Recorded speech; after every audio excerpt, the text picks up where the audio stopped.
When the most powerful alpha king in history discovered his fated mate was a terrified laundry maid hiding in his own palace, and that another alpha had already brutalized her and claimed her child, he made a decision that would shatter every rule of the 5 territories. But by the time he realized the full danger she was in, her son was already gone. This is their story. Watch until the end to see how a single piece of birthday cake triggered a war that changed the kingdom forever. Drop a comment with your city below. Let's see where this story reaches today. The eastern wing of the palace smelled like lye soap and damp wool. It was a scent Lena Hartwell had grown used to over the past 3 years. Sharp, bitter, and somehow safe. Safe because it meant she was invisible. Safe because no one important ever ventured into the laundry halls where the servants scrubbed linens until their knuckles cracked and bled. Lena kept her head down as she wrung out a heavy tapestry, her dark hair tied back in a fraying braid. Around her, other women worked in silence, their faces drawn with exhaustion. The palace of the 5 territories was a sprawling fortress of gray stone and iron gates, home to Alpha King Rowan Valerius, the most feared ruler in living memory. His reputation preceded him like a storm, ruthless in battle, cold in judgment, unmated and untouchable. Lena had no desire to meet him. She had no desire to meet any alpha ever again. Lena. She glanced up. Marie, one of the older kitchen maids, stood in the doorway with flour dusting her apron. Her expression was cautious, almost pitying. "What is it?" Lena asked quietly. Marie stepped closer, lowering her voice. "I heard it's the boy's birthday today." Lena's hand stilled in the water. She nodded once, her throat tightening. 6 years old, isn't he?" "Yes."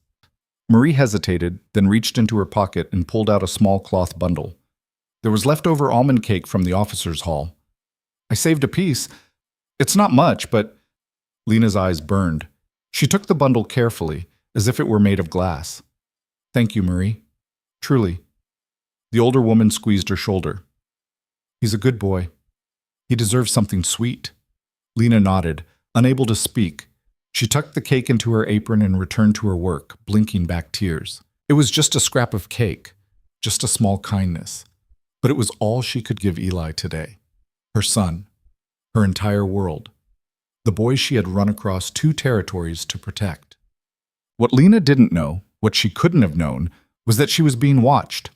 Rowan Valerius stood in the shadows of the corridor beyond the laundry hall, his massive frame hidden by the stone archway. He had come down to the lower floors on a restless impulse, driven by something he couldn't name. For weeks his wolf had been clawing at him, pacing inside his mind like a caged animal.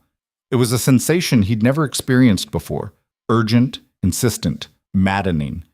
Mate. The word had echoed in his skull for days now, but he'd dismissed it as impossible. He was 32 years old. If he'd had a fated mate, he would have found her by now. The bond was supposed to be immediate, undeniable. He'd attended countless gatherings, met wolves from every corner of the territories, and felt nothing. Until today. The moment he'd stepped into the corridor and caught the faint scent drifting from the laundry hall, wildflowers and rain, underlaid with something warm and achingly familiar, his wolf had surged forward with a force that nearly brought him to his knees. There. He'd moved on instinct, following the scent until he reached the archway. And then he saw her. A woman in a plain gray dress, her sleeves rolled to her elbows, her hands red from work. She was small, delicate even, but there was a tension in her posture that spoke of someone used to being on guard. Her face was half turned away, but he could see the sharp line of her cheekbone, the curve of her mouth. Beautiful. And absolutely terrified. He could sense it even from this distance, the way she held herself, the way her shoulders hunched slightly as if expecting a blow. She moved like someone who had learned to make herself smaller, quieter, less visible. His wolf snarled in fury. Who hurt her? Rowan forced himself to remain still, his hands clenched into fists. He watched as another woman approached her, handing her something wrapped in cloth. The conversation was brief, but he saw the way his mate's expression softened, the way her eyes glistened with unshed tears. She was crying over a piece of cake. The realization struck him like a blade to the chest. Rowan Valerius ruled 5 territories. He commanded armies. He had more wealth than he could spend in 10 lifetimes. And his mate, his fated mate, was standing in a laundry hall, grateful for scraps.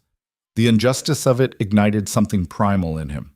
He wanted to stride into that room, pull her into his arms, and swear to her that she would never want for anything again. But the way she held herself stopped him. She was fragile, wounded. If he stormed in now, he would only frighten her. So he stayed in the shadows and watched as she tucked the cloth into her apron and returned to her work, her head bowed. Soon, he promised silently, soon you'll know you're mine. Lena finished her shift just as the sun dipped below the horizon, casting the palace courtyards in shades of gold and crimson. She hurried through the servants' passages, clutching the small bundle of cake against her chest. Her quarters were in the farthest corner of the eastern wing, a tiny room barely large enough for a bed and a chair, but it was hers. And more importantly, it was Eli's. She pushed open the door and found him sitting cross-legged on the floor, arranging a set of wooden animals she'd bought from a traveling peddler months ago. He looked up when she entered, and his entire face lit up. "Mama!" Lena's heart clenched. She knelt beside him and pulled him into her arms, breathing in the scent of his hair, soap and sunshine, and something uniquely him. "Happy birthday, my love," she whispered. Eli pulled back, his dark eyes wide. "Did you bring something?" She smiled and handed him the cloth bundle. He unwrapped it carefully, his mouth falling open when he saw the slice of almond cake inside. "Cake!" He looked up at her with pure joy. "Real cake?" "Real cake," she confirmed, her voice thick with emotion. He took a bite, closing his eyes as if savoring every crumb. "It's the best cake ever." Lena laughed softly, brushing a strand of hair from his forehead. "I'm glad." They sat together on the floor, sharing the small piece between them. Eli chattered about his day, how he'd helped the stable master groom the horses, how one of the hounds had licked his face, how he'd seen a hawk circling the towers. Lena listened, her heart breaking and mending with every word. This was enough. This had to be enough. She had escaped Cassie and Thorn. She had built a life here, small and hidden though it was. Eli was safe. He was happy. That was all that mattered. But deep down, beneath the fragile peace she'd constructed, fear still coiled like a serpent. Because Cassian was still out there, and if he ever found them, no amount of cake or kindness would save her. Rowan didn't sleep that night. He stood at the window of his private study, staring out over the moonlit courtyards. His wolf was a storm inside him, demanding action, demanding he go to her now. But he forced himself to think strategically. She was a servant, that much was clear, which meant she had been living under his roof, possibly for years, and he'd never known. The thought infuriated him. How many times had he walked past her without realizing? How many nights had she gone to bed alone, unprotected, while he sat in this very room? He needed information. At dawn, he summoned his head of staff, a sharp-eyed older woman named Claudia, who had served the palace for 3 decades. "The laundry maid," Rowan said without preamble. Dark hair, small build, works in the eastern wing. Claudia's brows rose slightly. "Lena Hartwell, Your Majesty." "Tell me about her." Claudia hesitated, clearly surprised by the question. "She's been here nearly 3 years. Quiet, hardworking, keeps to herself." "Is she alone?" "She has a son, a boy, perhaps 5 or 6 years old. He helps in the stables sometimes." Rowan's hands tightened on the arms of his chair. A son. His mate had a child. "Where is the father?" he asked, his voice low and dangerous. Claudia's expression darkened. "Unknown, Your Majesty. She's never spoken of him, but—" She paused, choosing her words carefully. "There are rumors." "What rumors?" "That she came from the Northern Reach, that she was fleeing someone. The other servants say she has scars." Rowan's wolf roared. "Scars," he repeated, his voice like gravel. "Yes, Your Majesty. On her back, mostly. She hides them well, but the other women have seen them in the baths." For a long moment, Rowan said nothing. He simply sat there, his fury building like a rising tide. Someone had hurt her, scarred her, driven her to flee with a child and live in hiding, and now she was his. "I want to meet her," he said finally. Claudia blinked. "Your Majesty?" "Arrange it." "Today?" "May I ask why?" "No." Claudia bowed her head. As you wish, Your Majesty. Lena was scrubbing floors in the guest wing when Claudia found her. Lena Hartwell. Lena looked up, her heart lurching at the formal tone. Claudia never sought her out unless something was wrong. Yes, ma'am? The king wishes to speak with you. The world tilted. Lena's hands went numb. The brush slipped from her fingers and clattered against the stone floor. The king? Yes, you're to come with me immediately. Lena's mind raced. Why? What had she done? Had someone discovered who she really was? Had Cassian sent word? I don't understand, she stammered. Claudia's expression softened slightly. You're not in trouble, girl. Just come. Lena followed on shaking legs, her pulse hammering in her ears. They walked through corridors she'd never entered before, wide, sunlit halls lined with tapestries and polished armor. Servants stepped aside as they passed, their eyes curious. Finally, Claudia stopped before a massive oak door. Inside, she said gently. Lena's hands trembled as she pushed the door open. The room beyond was a study, shelves lined with books, a broad desk scattered with maps and documents. And standing by the window, silhouetted against the morning light, was the largest man she had ever seen. Alpha King Rowan Valerius turned to face her. Lena's breath caught. He was overwhelming. Tall, broad-shouldered, with dark hair that fell just past his collar, and eyes the color of stormy seas. His presence filled the room, commanding and absolute, and he was staring at her as if she were the only thing in the world that mattered. Lena Hartwell, he said, his voice deep and rough. She dropped into a clumsy curtsy, her legs barely holding her upright. Your Majesty. Look at me. It wasn't a request. Slowly, she raised her eyes. The moment their gazes met, something shifted. The air between them seemed to hum, electric and alive. Lena felt it in her chest. A pull, strange and undeniable, like a thread drawing tight. Rowan's expression shifted, something almost vulnerable flickering across his face. Do you feel it? He asked quietly. Lena's heart was pounding so hard she thought it might break free. Feel what, Your Majesty?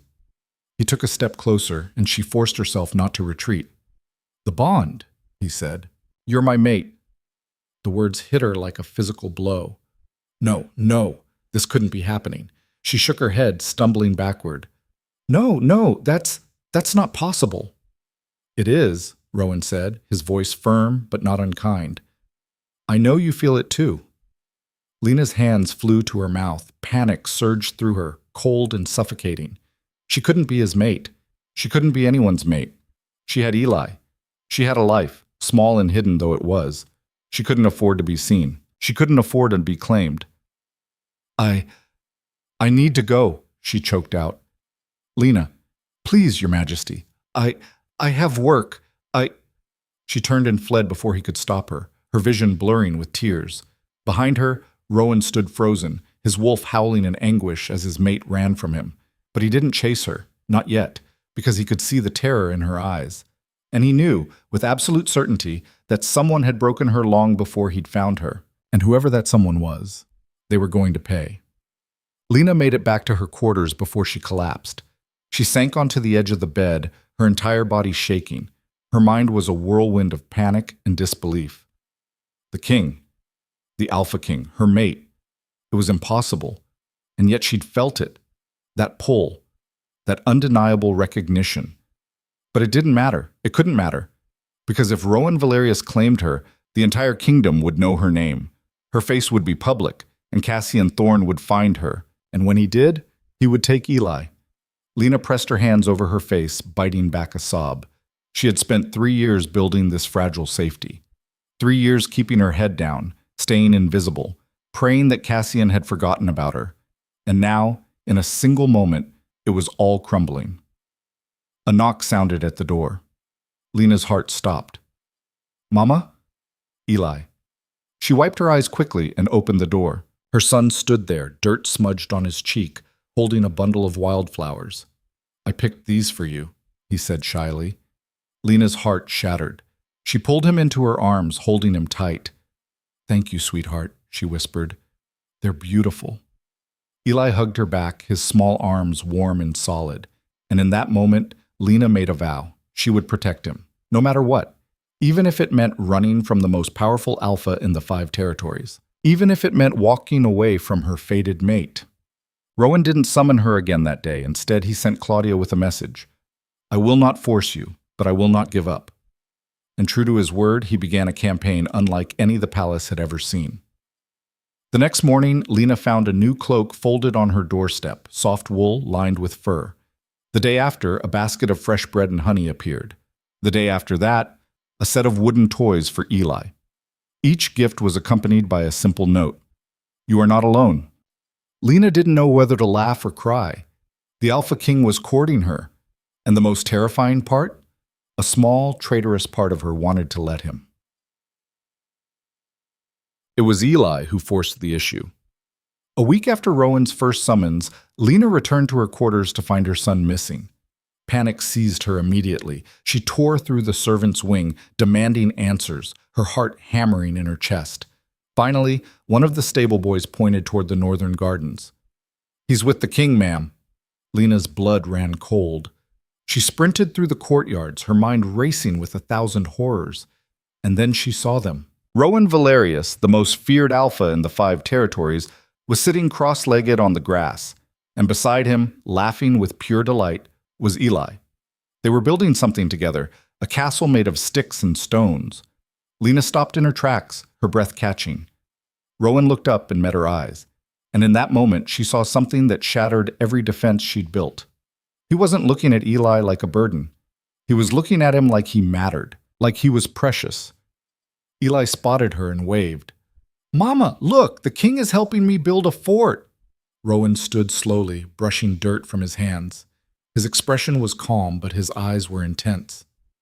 He's a smart boy, Rowan said quietly. Lena's throat tightened. He's my son. I know. And you can't just... I'm not trying to take him from you, Lena, Rowan interrupted gently. I'm trying to protect you both. Tears stung her eyes. You don't understand. Then help me understand. She wanted to. She wanted to tell him everything, about Cassian, about the scars, about the years of running and hiding, but the words stuck in her throat, tangled with fear. Before she could answer, Eli ran over and grabbed her hand. Mama, the king says he'll teach me to ride a horse. Can I? Please? Lena looked down at her son's hopeful face, then back at Rowan. And for the first time in 3 years, she felt the walls around her heart begin to crack. We'll see, she whispered. Rowan's expression softened. And in that moment, Lena knew.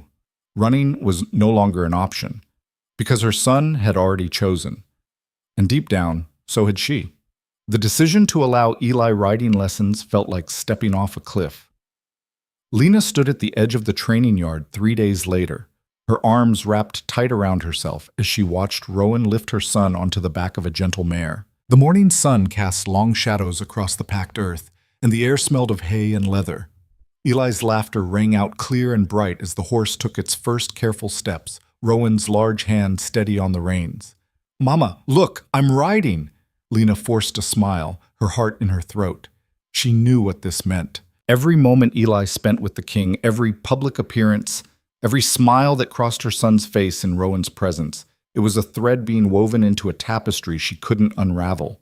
They were becoming visible, and visibility meant danger. She felt the stares even now. Palace guards lined the yard's perimeter, their expressions carefully neutral, but she could sense their curiosity. Servants whispered in doorways. A laundry maid consorting with the king, a common woman's bastard child being taught to ride like nobility. The gossip had already started.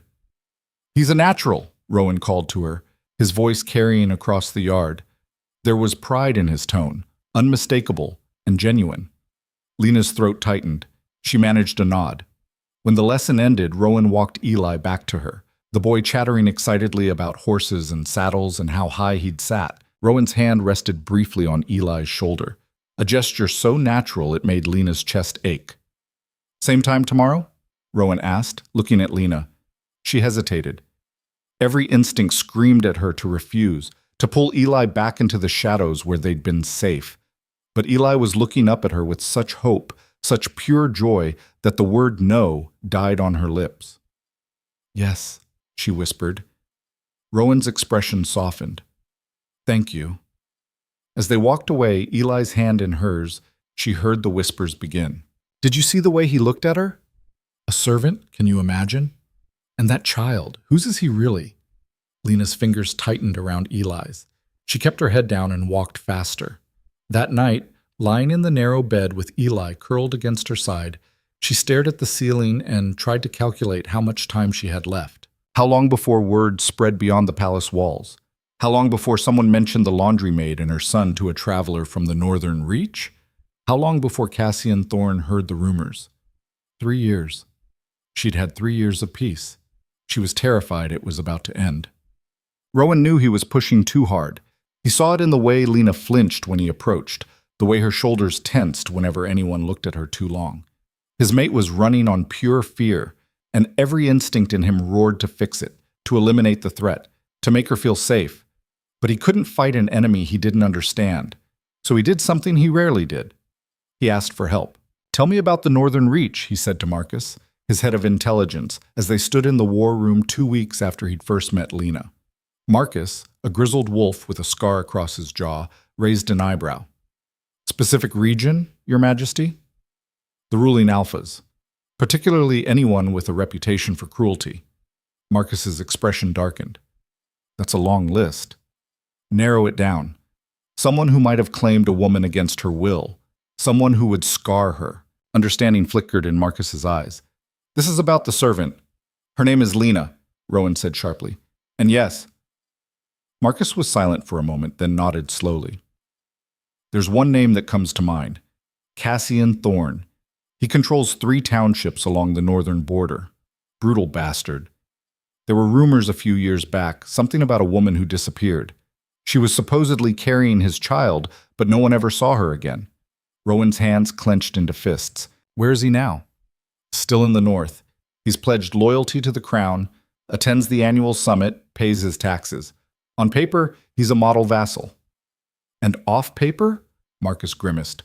Off paper, he's a tyrant who rules through fear, but he's careful, never steps far enough out of line to warrant official action. Rowan's wolf snarled. Find out everything you can about him, quietly. Your Majesty, if you're planning, I'm not planning anything yet, Rowan interrupted. But if he's the one who hurt her, I need to know. Marcus bowed his head. As you wish. After Marcus left, Rowan stood alone in the war room, staring at the map spread across the table. The Northern Reach was marked in faded ink, a wild, mountainous region known for harsh winters and harsher rulers. If Lena had fled from there, she'd traveled over 200 miles on foot, pregnant or with a newborn child. The thought made his chest tighten with something close to awe. His mate was stronger than she knew, and he would make damn sure she never had to run again. The breaking point came during a formal dinner. Rowan had been trying to introduce Lena to court life gradually, but the council had been pressuring him for weeks to explain his sudden interest in a servant. Finally, he'd agreed to host a small dinner, just his senior advisors and their mates. He'd asked Lena to attend. She'd refused 3 times before finally, reluctantly, agreeing. Now she sat beside him at the long table, wearing a simple blue dress he'd had made for her, her hands folded tightly in her lap. She hadn't touched her food, hadn't spoken a word. Across the table, Lord Garrett, one of his most senior counselors, was watching her with barely concealed disdain. Tell me, Miss Hartwell, Garrett said, his tone falsely pleasant. How long have you been employed at the palace? Lena's voice was barely above a whisper. 3 years, my lord. And before that? Lena's hands tightened. I worked in a tavern, my lord. Garrett's eyebrows rose. A tavern? How rustic. Rowan's fork clattered against his plate. Careful, Garrett. The older man spread his hands innocently. I'm merely curious, Your Majesty. After all, it's unusual for a king to take such personal interest in the staff. My interests are my own concern. Of course. Though one does wonder, Garrett's gaze slid to Lena. About the boy, your son, I believe. Lena went pale. His father, Garrett continued. Is none of your business, Rowan said, his voice dropping to a growl. The room fell silent. Garrett leaned back in his chair, a thin smile on his lips. "Forgive me, Your Majesty, I merely worry about the integrity of the court. A woman of unknown background, a child of uncertain parentage. Surely you understand the concerns." "What I understand," Rowan said, his eyes locked on Garrett, "is that you're dangerously close to insulting my guest." "Your guest," Garrett repeated. "Is that all she is?" Rowan stood abruptly, his chair scraping against the floor. The room went deathly quiet. "This dinner is over," he said coldly. "All of you, leave." The advisors rose quickly, sensing the fury radiating from their king.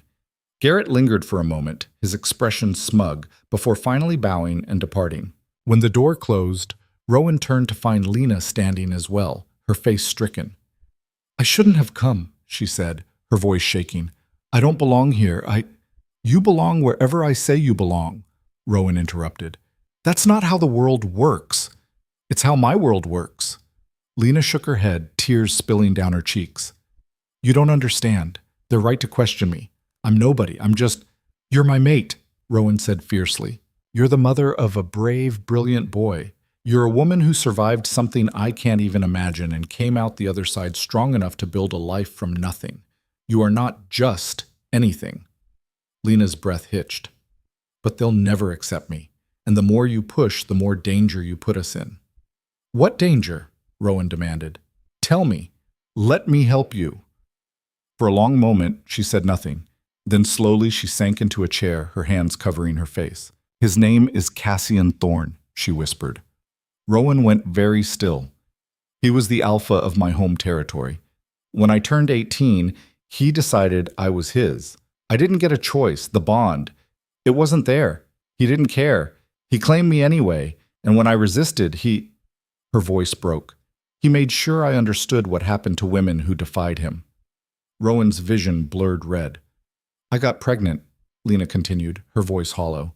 "And I knew if I stayed, my child would grow up watching his mother be broken every day. So I ran. I was 6 months along when I left. I walked for weeks, sleeping in barns, stealing food. I gave birth in a cave in the mountains, alone." Rowan's heart was shattering. "I thought I'd lost him," Lena whispered. "He was so small, and he didn't cry at first, and I thought—" She pressed her hands to her mouth, sobbing. "But then he did. He cried, and I wrapped him in my cloak, and I kept walking. I walked until I found this city, and I begged for work, and I've been hiding ever since." Rowan knelt before her, taking her hands in his. They were trembling. "He doesn't know where you are," Rowan said gently. "Not yet. But if people keep talking, then let them talk. Let the whole damn kingdom talk. Because I promise you, Lena, if Cassian Thorne ever sets foot near you or Eli again, I will end him." Lena's eyes widened. "You can't. He's sworn to you. I don't care what he is. He hurt you. He terrorized you. And that means he's a dead man walking." "Rowan, you're mine now," Rowan said, his voice raw. "And I protect what's mine." For the first time, Lena didn't pull away. She let him hold her hands, let his warmth seep into her cold fingers. "I'm scared," she admitted. "I know, but you're not alone anymore." The next morning, Rowan made a decision that would change everything. He called a formal assembly of the court. Lena begged him not to. She'd come to his study at dawn, her eyes red from crying, and pleaded with him to reconsider. But Rowan's mind was made up. "They need to know," he said. "All of them." "Know what?" "That you're under my protection. That anyone who threatens you threatens me. You'll make enemies. I already have enemies. At least this way, they'll know where I stand." Lena pressed her hands to her temples. "This is madness." "Probably," Rowan agreed, "but it's the only way forward." The assembly hall was packed by midday. Lords and ladies from across the 5 territories had gathered, drawn by the rare summons. Rowan stood on the raised dais, his expression carved from stone. And beside him, trembling but holding her head high, stood Lena. The whispers started immediately. Rowan raised his hand and the hall fell silent. "I've called you here to make an announcement," he said, his voice carrying across the room. "Lena Hartwell is my fated mate." The silence shattered. Voices erupted in shock, disbelief, outrage. Rowan let them clamor for a moment before raising his hand again. She and her son are under my direct protection. Any insult to them is an insult to me. Any threat to them is an act of treason. Lord Garrett stood abruptly. Your Majesty, with respect, this woman's background is unknown. We don't even know who fathered her child. I don't care, Rowan said flatly, but the line of succession will be decided by me when and if I choose. This discussion is over. Garrett's face flushed with anger. You're making a mistake. The council will never— The council, Rowan said, his voice dropping to a deadly calm, will fall in line, or they will find themselves replaced. The threat hung in the air like a blade. Garrett sat down slowly, his jaw tight. Rowan looked out over the assembly. Does anyone else have objections? No one spoke. Good. You're dismissed. As the crowd dispersed, Lena stood frozen, her heart pounding so hard she thought it might break through her ribs. She could feel the stares, the judgment, the barely concealed hostility. Rowan took her hand. Breathe, he murmured. She did, shakily. And then, from the back of the hall, a voice rang out. Rowan Valerius! The crowd parted, and Lena's entire world stopped. Because standing in the doorway, dressed in furs and leather, his scarred face twisted into a cruel smile, was Cassian Thorne. Rowan felt Lena's hand go limp in his. He looked down to find her face drained of color, her eyes wide with primal terror.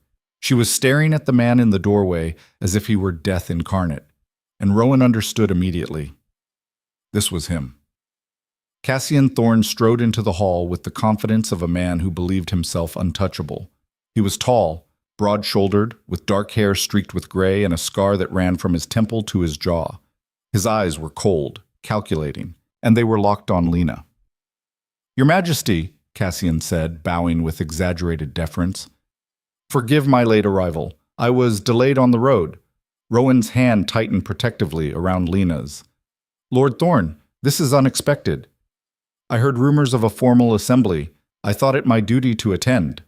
Cassian's gaze slid to Lena, and his smile widened. And it seems I arrived just in time to hear your interesting announcement. Lena made a small, broken sound. Rowan stepped in front of her, blocking Cassian's view. You've made your appearance. You may go. Cassian's eyebrows rose. So soon? But I was hoping to congratulate you properly, Your Majesty. A fated mate. How fortunate. His eyes glittered with malice. Though I must admit, she looks familiar. Leave, Rowan said, his voice like iron. Of course. But first— Cassian tilted his head, his gaze boring into Lena despite Rowan's attempt to shield her. I wonder if your mate has told you the whole truth about herself, about where she came from, about the child. Rowan's wolf surged forward, barely restrained. One more word, and I'll have you removed by force. Cassian raised his hands in mock surrender. No need for hostility, Your Majesty. I'm merely concerned for the integrity of your bond. After all, stolen property should be returned to its rightful owner. The words hung in the air like poison. Rowan moved so fast that even Cassian didn't see it coming. One moment he was standing on the dais, the next he had Cassian by the throat, slammed against the nearest pillar. She is not property, Rowan snarled, his eyes flashing gold. And if you ever come near her again, I will rip your throat out. Cassian wheezed, his face reddening, but his smile never wavered. Careful, Your Majesty, I'm a sworn vassal. Killing me would be problematic. Try me. For a long, tense moment, they stared at each other. Then Rowan released him, shoving him backward. Cassian straightened his collar, still smiling. As you wish, Your Majesty. I'll take my leave. For now. He turned and walked out of the hall, his footsteps echoing in the silence. The moment he was gone, Lena collapsed. Rowan caught her before she hit the ground, lifting her into his arms. She was shaking violently, her breath coming in short, panicked gasps. Get a healer, Rowan barked at the nearest guard. He carried her out of the hall, ignoring the stares, the whispers, the shock rippling through the crowd. All that mattered was the woman in his arms, the woman who had just come face to face with her worst nightmare, and the cold, brutal certainty settling in Rowan's chest that this was far from over. Lena woke in a room she didn't recognize. Soft sheets, a fire crackling in the hearth, sunlight streaming through tall windows. She sat up abruptly, her heart racing, and found Rowan sitting in a chair beside the bed. "Easy," he said gently. "You're safe." The memories came flooding back. The assembly, Cassian's face, his voice, stolen property. Lena's hands flew to her mouth, bile rising in her throat. "He knows," she choked out. "He knows where I am. He's not going to touch you." "You don't understand. He'll claim Eli. He'll say, Lena." Rowan moved to the bed, taking her hands. "Listen to me. He has no claim. Not legally, not morally, not in any way that matters. But he's an alpha, and I'm a king, and Eli is under my protection now. Cassian can posture all he wants, but if he tries anything, I'll destroy him." Lena searched his face, her chest tight. "You can't kill him. He's sworn to you. The other lords would— I don't care." "Rowan, I don't care," he repeated, his voice fierce. "He hurt you. He drove you into the wilderness alone and pregnant. He's the reason you've been living in fear for 3 years. So no, I don't care about politics or alliances or what the council thinks. If he threatens you or Eli, he dies." Tears streamed down Lena's face. "You'll start a war." "Then I'll start a war." She shook her head, overwhelmed. "Why? Why would you do this for me?" Rowan's expression softened. He reached up, brushing a tear from her cheek with his thumb. "Because you're mine," he said simply. "And I've spent my whole life conquering territories and winning battles and building power. But none of it matters if I can't protect the one person who was meant to be by my side." Lena's breath hitched. "I know you're scared," Rowan continued. "I know you don't trust easily. And I know I'm asking you to take a leap of faith. But I swear to you, Lena, on my life, on my crown, on everything I am, I will keep you safe. Both of you." For a long moment, she just stared at him. Then slowly, she nodded. "Okay," she whispered. "Okay? I'll trust you. I'll try." Rowan's face lit up with something close to wonder. He pulled her into his arms, holding her tight, and for the first time in 3 years, Lena let herself believe that maybe, just maybe, she could stop running. But even as she closed her eyes and breathed in Rowan's scent, pine and smoke and safety, a cold certainty settled in her bones. Cassian Thorne had found her, and he wasn't the kind of man who let go easily. The storm was coming, and when it broke, there would be blood. The days following Cassian's appearance at court felt like living under a gathering thundercloud. Rowan had moved Lena and Eli into the royal wing, a decision that sent shockwaves through the palace. The quarters he'd given them were larger than any space Lena had ever occupied. 3 rooms with high ceilings, tapestried walls, and windows that overlooked the southern gardens. Eli was ecstatic, racing from room to room, marveling at the carved furniture and soft rugs. But Lena couldn't shake the feeling that the walls were closing in rather than opening up. Every servant who passed in the hallway stared. Every guard who stood at attention tracked her movements with barely concealed curiosity. She was no longer invisible, and the exposure made her skin crawl. But worse than the stares was the silence from Cassian. He hadn't left the capital. Rowan's spies reported that he'd taken rooms at one of the finest inns near the merchant quarter and had been seen dining with several minor lords, all of them known for their discontent with the king's policies. He was building alliances, laying groundwork, waiting. "He's planning something," Marcus told Rowan during one of their private meetings in the war room. "Every move he makes is calculated. He's not the type to challenge you openly, not yet." Rowan stood at the window, his jaw tight. "What's he after?" "Hard to say. Could be he wants the boy. Could be he wants to humiliate you. Could be both." Marcus paused. "There's old pack law he could invoke. Claim of blood. If he can prove Eli is his son, he has grounds to demand custody." "Eli isn't his son. Biologically?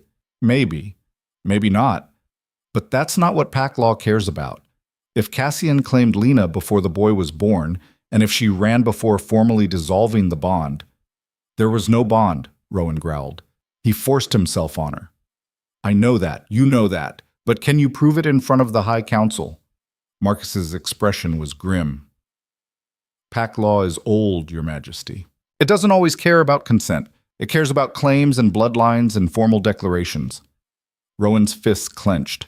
Then we change the law. That would take months, years even, and Cassian knows it. Rowan turned from the window, his eyes blazing. Find me something I can use against him. I don't care what it is, taxes, land disputes, complaints from his people. Everyone has skeletons, find his. Marcus bowed. Already on it, Your Majesty.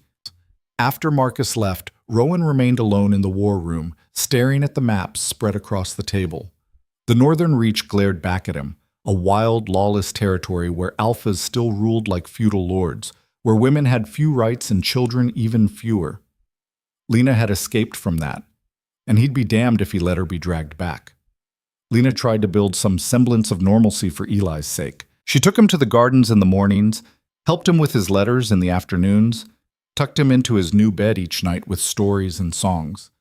But the boy was perceptive. He sensed her tension, the way she jumped at sudden noises, the way her eyes constantly scanned the corridors. "Mama," he asked one evening as she brushed his hair, "why are you scared?" Lena's hand stilled. "I'm not scared, sweetheart." "Yes, you are. You're scared like you were before we came here. When we lived in the little room." Her throat tightened. She set down the brush and pulled him into her lap, holding him close. "There's a man," she said carefully. "Someone I knew a long time ago. He's here in the city, and he's not a good man." "Is he the one who hurt you?" Lena's breath caught. She'd never told Eli about Cassian, not directly, but children understood more than adults gave them credit for. "Yes," she whispered. Eli was quiet for a moment, his small body tense against hers. Then he pulled back and looked up at her with fierce, dark eyes. "The king won't let him hurt you," he said with absolute certainty. "The king promised to protect us." Lena's heart broke and mended in the same instant. "You like the king, don't you?" Eli nodded emphatically. "He's teaching me to ride, and he knows everything about swords and battles, and he's really big and strong. Nobody would dare hurt us with him here." Lena pressed a kiss to his forehead, tears stinging her eyes. "You're right, my love. You're absolutely right."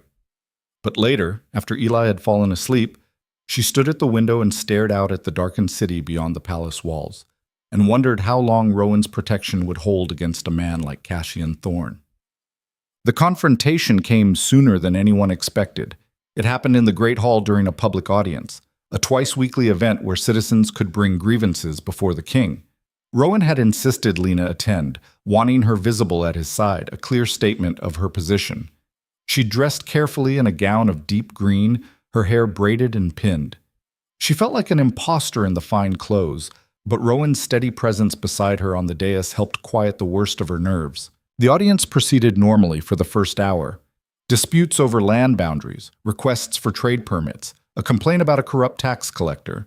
Rowan handled each matter with efficiency and fairness, his deep voice carrying authority. Then Cassian Thorne entered the hall. Lena felt him before she saw him. A cold prickle down her spine, the instinctive recoil of prey sensing a predator. She looked up, and there he was, striding down the center aisle, with two of his men flanking him. Rowan's hand found hers beneath the armrest, squeezing once in reassurance. Cassian stopped at the base of the dais and bowed, the gesture just mocking enough to be an insult without crossing into open disrespect. "Your Majesty," he said smoothly. "Thank you for granting me audience." "State your business, Lord Thorne," Rowan said coldly. Cassian's smile was sharp as a knife. "I've come to address a matter of pack law, a matter concerning stolen property." Murmurs rippled through the hall. "There is no stolen property here," Rowan said, his voice dangerously quiet. "With respect, Your Majesty, I disagree." Cassian's gaze slid to Lena. 6 years ago, a woman under my protection fled my territory. She was carrying my child. I've spent years searching for her, and imagine my shock when I discovered she'd been hiding here, in your own palace. Lena's blood turned to ice. "She was never under your protection," Rowan said, his voice like granite. "She was your victim." "That's her word against mine," Cassian countered. "And pack law is clear. A claimed woman who bears a child belongs to the alpha who claimed her, as does the child." "You never completed a mating bond," Rowan shot back. "You have no legitimate claim." Don't I? Cassian pulled a rolled parchment from his coat and handed it to one of the court officials. That is a signed declaration of claim dated 6 years ago, witnessed by the elders of my pack. It states clearly that Lena Hartwell was claimed as my mate and that any offspring would be considered my heir. The official unrolled the parchment, his expression troubled. He climbed the steps to the dais and handed it to Rowan. Lena watched Rowan's face as he read, saw the muscle jump in his jaw. This doesn't prove anything, Rowan said. A piece of paper doesn't make a bond. Perhaps not, Cassian agreed, but it does establish legal precedent, and it gives me grounds to petition the High Council for custody of the boy. The word custody hit Lena like a physical blow. She stood abruptly, her chair scraping against the stone. No, she said, her voice shaking but clear. You will never touch my son. Cassian's eyes gleamed. Our son, my dear. Or have you forgotten? He's not yours. Lena's hands clenched into fists. You forced yourself on me. You beat me. You held me prisoner. The only reason Eli exists is because I survived you, and I will die before I let you near him. The hall had gone deathly silent. Cassian's expression hardened. Such dramatics. Your Majesty, surely you can see the woman is unstable. 6 years of living in squalor, raising a child alone. It's taken a toll on her mind. Her mind is perfectly sound, Rowan said, standing now as well. And your claim is void. She escaped your abuse. That dissolves any false bond you tried to impose. Abuse is a strong word. I disciplined my mate when she defied me, as is my right under pack law. Not anymore, Rowan said, his voice dropping to a growl. I'm declaring that law void, effective immediately. Gasps echoed through the hall. Lord Garrett stood from his seat among the council members. Your Majesty, you can't simply void pack law on a whim. These traditions have stood for centuries. Then it's time they fell, Rowan said flatly. Any law that allows an alpha to claim a woman against her will, to abuse her and call it discipline, to steal her children, those laws end today. Cassian's smile widened. How noble, but I'm afraid it doesn't work that way. You can't change laws retroactively to suit your personal attachments. My claim predates your declaration. The boy is mine by right. The boy, Rowan said, his eyes flashing gold, is under my protection, and if you try to take him, you'll have to go through me. Is that a threat, Your Majesty? It's a promise. The tension in the hall was suffocating. Everyone present could feel it. The two alphas circling each other, the barely restrained violence. Cassian inclined his head. Very well. If you won't honor pack law, then I invoke my right to challenge. The gasps this time were louder. You're challenging the king? Someone whispered. Not for the throne, Cassian clarified. For the woman and the child. Single combat. Winner takes all. Rowan's wolf surged forward, barely leashed. Every instinct screamed at him to accept, to tear Cassian apart right here in the great hall. But Lena's hand closed around his arm. Don't, she whispered. Please, it's what he wants. He's baiting you. Rowan looked down at her, saw the fear in her eyes. Not fear for herself, fear for him. She thought he might lose. The realization cut him deeper than any blade. I accept, Rowan said, his gaze locked on Cassian. No! Lena's grip tightened. Rowan, please. 3 days, Rowan continued, ignoring her plea. The combat grounds at dawn. Bring your seconds. Cassian bowed mockingly. I look forward to it, Your Majesty. He turned and strode from the hall, his men following. The moment he was gone, chaos erupted. Council members arguing, citizens whispering, guards shifting nervously. But Rowan heard none of it. He was focused entirely on Lena, who had gone pale as death, her hand still clutching his arm. Why? She breathed. Why would you agree to that? Because it's the only way to end this, Rowan said gently.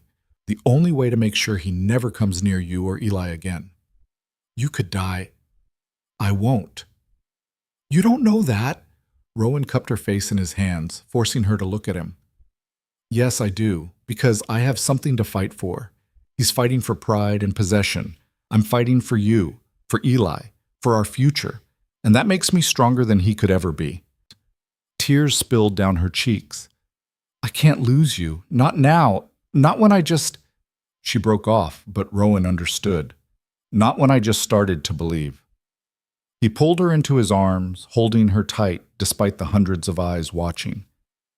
You won't lose me, he promised into her hair. I swear it. But even as he spoke the words, a cold knot of dread settled in his stomach. Because Cassian Thorne hadn't survived as a northern warlord by being weak or stupid. And challenges like this, they only had two outcomes: victory or death. That night, Lena couldn't sleep. She lay in the large bed in her new quarters, staring at the ceiling, her mind racing. In the next room, Eli slept peacefully, unaware of the violence brewing. But Lena knew. She'd seen challenges before, back in the Northern Reach. She'd seen men fight to the death over land, over insults, over women. She'd seen Cassian fight, and she'd seen him win. He was brutal, efficient, and utterly without mercy. He didn't fight with honor. He fought to destroy. A soft knock at the door made her jump. Come in, she called quietly. Rowan entered, still dressed, his expression troubled. You should be resting, Lena said, sitting up. So should you. He crossed to the bed, sitting on the edge. But neither of us can we? She shook her head. They sat in silence for a moment. Then Lena spoke, her voice barely above a whisper. He's going to fight dirty. He'll use every underhanded trick he knows. I know. He's killed men in challenges before, good men, strong men. I know that too. Lena turned to face him fully, her eyes searching his. Then why are you so calm? Rowan reached out, tucking a strand of hair behind her ear. Because I've been preparing for this my entire life. Every battle I've fought, every opponent I've faced, it's all led to this moment. You sound like you're looking forward to it. Part of me is, Rowan admitted, the part that wants to rip him apart for what he did to you. Lena's breath hitched. And the other part? The other part is terrified of failing you. The raw honesty in his voice made her chest ache. She took his hand, pressing it to her cheek. You won't fail us, she said firmly. You couldn't if you tried.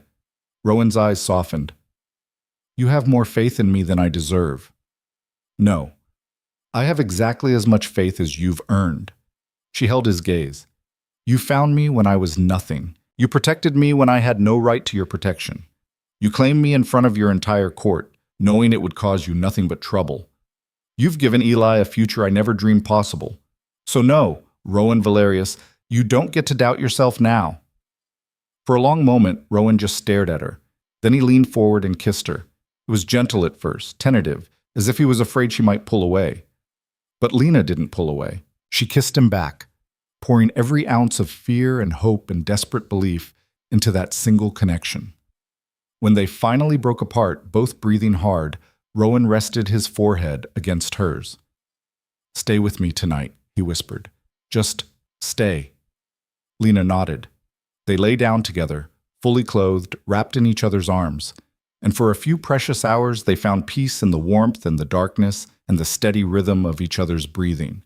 But dawn was coming, and with it, the fight that would determine everything. Dawn broke cold and merciless over the combat grounds. Lena stood at the edge of the stone arena, Eli's hand clutched tight in hers, watching as hundreds of spectators filed into the tiered seating that surrounded the circular pit. The air smelled of frost and anticipation, and her stomach churned with a nausea so violent she had to clench her teeth to keep from retching. This was really happening. In less than an hour, the two most dangerous men in her life would try to kill each other. And no matter who won, her world would never be the same. Mama, why are all these people here? Eli asked, his voice small. Lena knelt beside him, forcing herself to meet his eyes. They've come to watch the king fight. Is he going to win? She wanted to say yes, wanted to promise him with absolute certainty that Rowan would emerge victorious, that they'd be safe, that everything would be fine, but the lies stuck in her throat. I hope so, sweetheart, she whispered instead. A hand touched her shoulder. She looked up to find Marcus standing behind her, his scarred face grim. The king asked me to escort you to the royal viewing platform, he said quietly. You'll be safer there. Lena nodded numbly and let him lead them to a raised section overlooking the arena. The seats were cushioned, protected from the wind by thick curtains, but the luxury felt obscene. She sat rigidly, Eli pressed against her side as the crowd continued to swell. She recognized faces in the throng: council members, minor lords, wealthy merchants. Lord Garrett sat in a prominent position, his expression smug. He'd been vocally opposed to Rowan's protection of her, and she knew he was hoping to see the king humiliated. Or worse. A horn sounded, sharp and clear. The crowd fell silent. From the eastern gate, Rowan emerged. Lena's breath caught. He was dressed simply in leather breeches and a sleeveless tunic that exposed the powerful muscles of his arms and shoulders. His dark hair was tied back, his expression carved from stone. He moved with the fluid grace of a predator, utterly controlled, utterly focused. Their eyes met across the distance. Rowan raised his hand, a small gesture, barely noticeable to anyone else. But Lena understood. "I'm fighting for you." She pressed her palm to her chest over her racing heart. Then Cassian Thorne entered from the western gate. He looked exactly as she remembered from her nightmares, tall and brutal with that cruel smile playing at his lips. He wore similar combat gear, but there was something in the way he moved that made her skin crawl. He wasn't just confident, he was eager. This was a game to him. A herald stepped into the center of the arena, his voice magically amplified to reach every corner of the grounds. By ancient right and pack law, Alpha King Rowan Valerius has accepted the challenge of Lord Cassian Thorne of the Northern Reach. The terms: single combat to submission or death. The prize: custody and protection of the woman Lena Hartwell and her son. Let no one interfere. Let the challenge begin. The herald retreated. Rowan and Cassian began to circle each other. "You didn't have to do this," Cassian called out, his voice carrying. "You could have just given her back. Saved yourself the humiliation." Rowan said nothing, his eyes tracking every movement. "She's not worth it, you know," Cassian continued. "She's broken. Used. I made sure of that." Lena flinched, but Eli squeezed her hand. "Don't listen to him, Mama. He's mean." "That's right, baby," she whispered. "He's very mean." In the arena, Rowan finally spoke. "Keep talking, Thorne. It'll make killing you that much more satisfying." Cassian laughed, and then he shifted. The transformation was brutal and fast. One moment he was a man, the next a massive gray wolf with scarred flanks and yellow eyes. He was huge, easily the size of a small horse, his jaws lined with teeth like daggers. The crowd gasped. Rowan shifted a heartbeat later. His wolf was black as midnight, larger than Cassian's by a full head, with silver-threaded fur across his shoulders and a presence that radiated pure dominance. When he growled, the sound reverberated through the arena like thunder. They charged. The collision was catastrophic.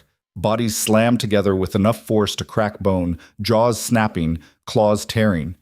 They broke apart, circled, lunged again. Blood spattered the stone floor. Lena couldn't breathe, couldn't look away. Beside her, Eli had gone very still, his small face pale. Cassian was fast, faster than she'd expected. He darted in low, going for Rowan's throat, but Rowan twisted at the last second and caught him across the shoulder instead. Cassian yelped and retreated, limping slightly. But the limp disappeared almost immediately. He'd been faking. "No," Lena whispered. Cassian charged again, and this time when Rowan moved to counter, Cassian dropped and rolled, coming up behind him. His jaws closed around Rowan's hind leg. Rowan roared in pain and fury, spinning to throw Cassian off. They crashed into the arena wall hard enough to crack the stone. Blood was pouring from Rowan's leg now, staining the ground dark. "He's hurt," Eli whimpered. "Mama, he's hurt."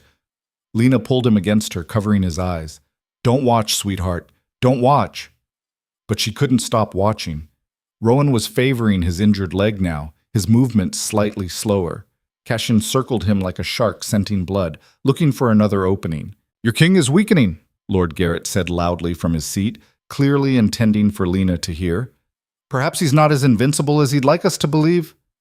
Marcus shot him a murderous look but said nothing. In the arena, Cassian lunged for Rowan's throat again. This time, Rowan was ready. He dropped his shoulder, letting Cassian's momentum carry him forward, then twisted and caught him midair.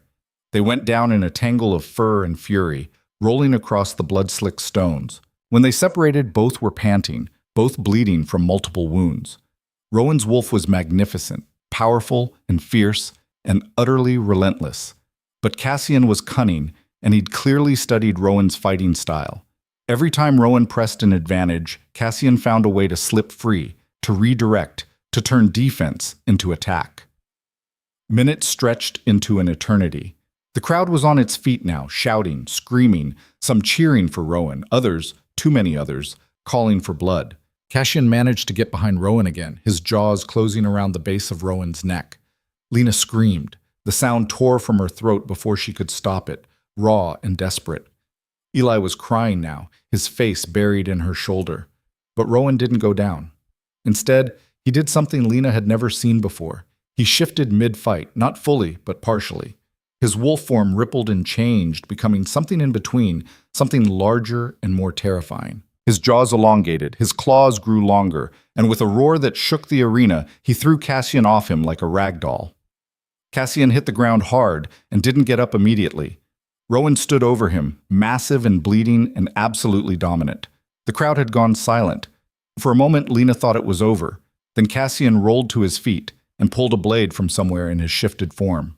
The crowd erupted in outrage. "Foul!" someone shouted. "He's cheating!" But the herald made no move to stop the fight, because technically Cassian hadn't broken any rules. The challenge allowed any means necessary. Rowan's wolf eyes tracked the blade, calculating. Cassian smiled, a terrible human expression on his wolf face. And then he charged. He was going for Rowan's injured leg, the blade aimed to cripple, to disable, to make the kill easy. But Rowan didn't dodge. Instead, he charged straight at Cassian, ignoring the blade entirely. Lena couldn't help it. She screamed again. "No, Rowan, no!"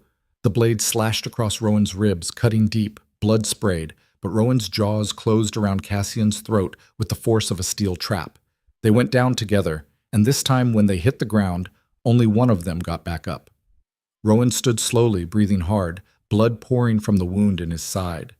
Beneath him, Cassian's wolf lay motionless, his throat torn open, his yellow eyes already glazing over. The arena exploded in sound, cheers, shouts, screams of disbelief. Lena was on her feet without realizing it, her hands pressed to her mouth. Tears streamed down her face. He'd won. Rowan had won. But then his legs buckled. He shifted back to human form as he fell, collapsing onto the blood-stained stone. The wound in his side was massive, the blood flow alarming. "Rowan!" Lena's voice tore through the chaos. She was running before anyone could stop her, vaulting over the railing and sprinting across the arena. Marcus was shouting something behind her, but she didn't care. She didn't care about protocol or propriety or the hundreds of people watching. She reached Rowan and dropped to her knees beside him. His eyes were open but unfocused, his breathing shallow. "Lena," he managed, his voice barely audible. "Don't you dare!" she choked out, pressing her hands to the wound, trying to staunch the bleeding. "Don't you dare die on me now!" "Did I win?" A sob laugh burst from her throat. "Yes, you idiot, you won!" His hand found hers, slick with blood. "Good.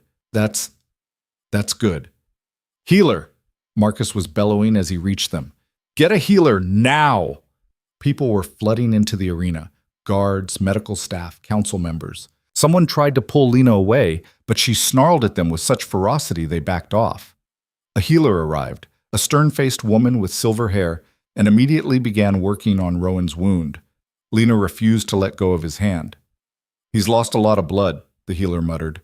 "We need to get him to the infirmary, now." They lifted Rowan onto a stretcher. Lena stumbled alongside, still clutching his hand. "Mama!" She looked back to see Eli running toward her, Marcus following with a protective hand on the boy's shoulder. "Is the king going to be okay?" Eli's face was streaked with tears. "Yes," Lena said fiercely. "He's going to be fine." She had to believe it, because the alternative was unthinkable. Sick. The next 12 hours were the longest of Lena's life. She sat in a chair beside Rowan's bed in the royal infirmary, holding his hand, watching the shallow rise and fall of his chest. The healers had stitched and bandaged his wounds, given him potions to fight infection and promote healing. But his wolf healing was compromised by the severity of the injuries, and all they could do now was wait. Eli had finally fallen asleep on a cushioned bench near the window, exhausted from crying. Lena was grateful for that small mercy. She didn't think she could maintain her composure if she had to keep reassuring him. The door opened softly. Marcus entered, looking haggard. "How is he?" Marcus asked quietly. "Alive," Lena said. Her voice was hoarse from disuse. "That's all I know." Marcus nodded. He pulled up another chair and sat heavily. "The council is in an uproar. Half of them are demanding Cassian's body be investigated for treachery using a blade in wolf combat. The other half are calling for formal declarations and documents to solidify your position." Lena barely heard him. Her eyes were fixed on Rowan's face, watching for any sign of consciousness. "Lena," Marcus said gently, "I need you to understand something. What he did today, challenging Cassian, nearly dying for you, that's going to change everything. The entire kingdom knows now. They know you're his mate. They know he's willing to kill for you. And they know—" He paused, choosing his words carefully. "They know you're not going anywhere." "I never wanted this," Lena whispered. "Any of this." "I know, but wanting and having are different things. And now you have it, all the power and danger that comes with being the mate of the Alpha King." Before Lena could respond, Rowan stirred. His eyes fluttered open, unfocused at first, then sharpening as they found her face. "Lena," he rasped. She leaned forward immediately, her free hand cupping his cheek. "I'm here. I'm right here." "Cassian?" "Dead. You killed him." Something that might have been relief flickered across Rowan's features, then pain twisted his face as he tried to move. "Don't," Lena said quickly. "You need to rest. The healers said—" "I don't care what the healers said." Rowan's hand tightened around hers. "Eli, where's Eli?" "Sleeping. Right over there. He's safe." Rowan's gaze shifted to the bench where the small figure lay curled under a blanket. His expression softened. "He watched," Rowan said quietly. "I tried to stop him, but no, it's good. He needed to see." Rowan's eyes returned to hers. He needed to see that someone would fight for him. Fight for you. That you're worth fighting for. Tears spilled down Lena's cheeks. "You almost died." "But I didn't. You could have. That blade, if it had been a few inches deeper." "It wasn't." Rowan reached up with his free hand, wincing at the movement, and brushed away her tears. "Stop crying. I'm too weak to comfort you properly, and it's frustrating." A watery laugh escaped her. "You're an idiot." "You're idiot." The words hung between them, weighted with meaning. Lena took a shaky breath. "Yes, my idiot." Rowan smiled, a real smile, the first she'd seen since the fight. "Say it again." "You're my idiot." "No, the other part." Understanding dawned. "Mine," she whispered. "You're mine." Finally. Rowan's thumb stroked across her knuckles. "Took you long enough?" Marcus cleared his throat. "I'll leave you two alone. But Lena, the council will want answers soon. About the mating ceremony. About Eli's status. About—" "Let them wait," Rowan said, his voice gaining strength. "They've waited this long. They can wait a few more days." Marcus nodded and slipped out. Alone, Lena and Rowan simply looked at each other. There was so much to say, so many questions and fears and hopes tangled together. But for now, this was enough. "Thank you," Lena finally said, "for fighting for us." "Always," Rowan replied. "For as long as I live, I will always fight for you." But peace, Lena was learning, was a fragile thing. 2 days later, when Rowan was strong enough to sit up and take solid food, a messenger arrived with urgent news. Marcus delivered it personally, his face grave. "There's been a development," Marcus said, closing the door behind him.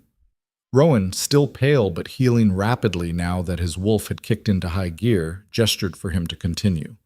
Cassian's second, a wolf named Darren Pike, has filed a formal complaint with the High Council. He's claiming the challenge was invalid. "On what grounds?" Rowan demanded.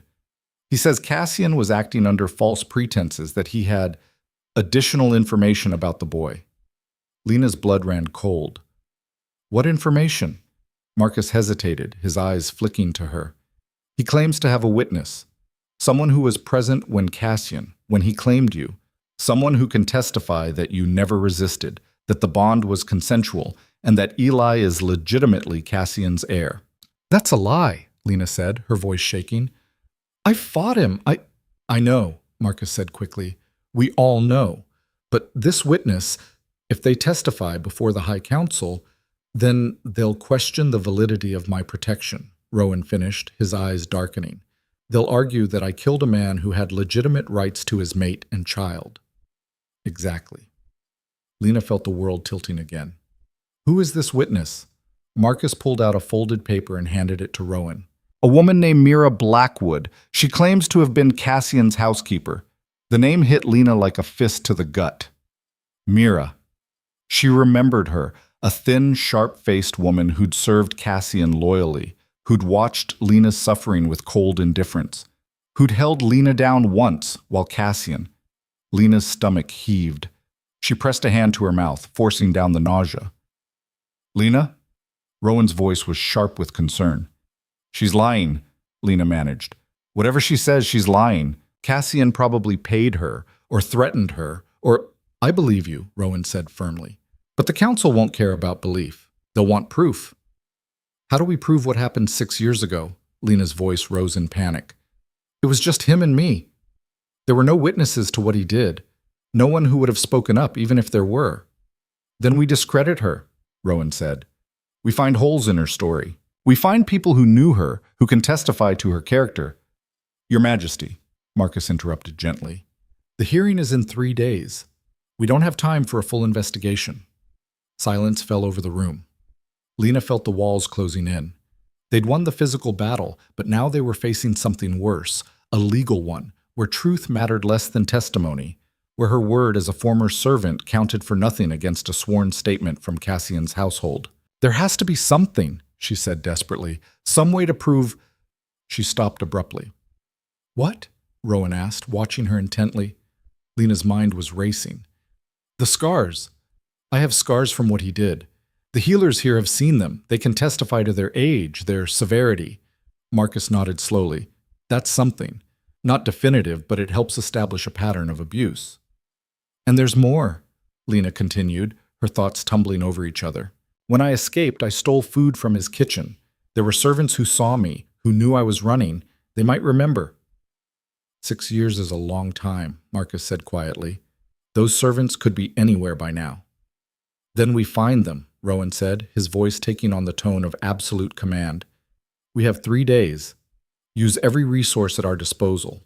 Find those servants. Find anyone who lived in Cassian's household who can contradict this Mira woman's testimony. Marcus bowed. I'll start immediately. After he left, Lena sank onto the edge of the bed, her hands trembling. Rowan reached for her, pulling her against his chest despite the protest of his healing ribs. We'll get through this, he murmured into her hair. Will we? Lena's voice was small. What if we can't find anyone? What if the council rules against us? Then I'll change the council. You can't just watch me. Rowan's arms tightened around her. I meant what I said, Lena. I will not let them take you or Eli. Not the council, not pack law, not anything.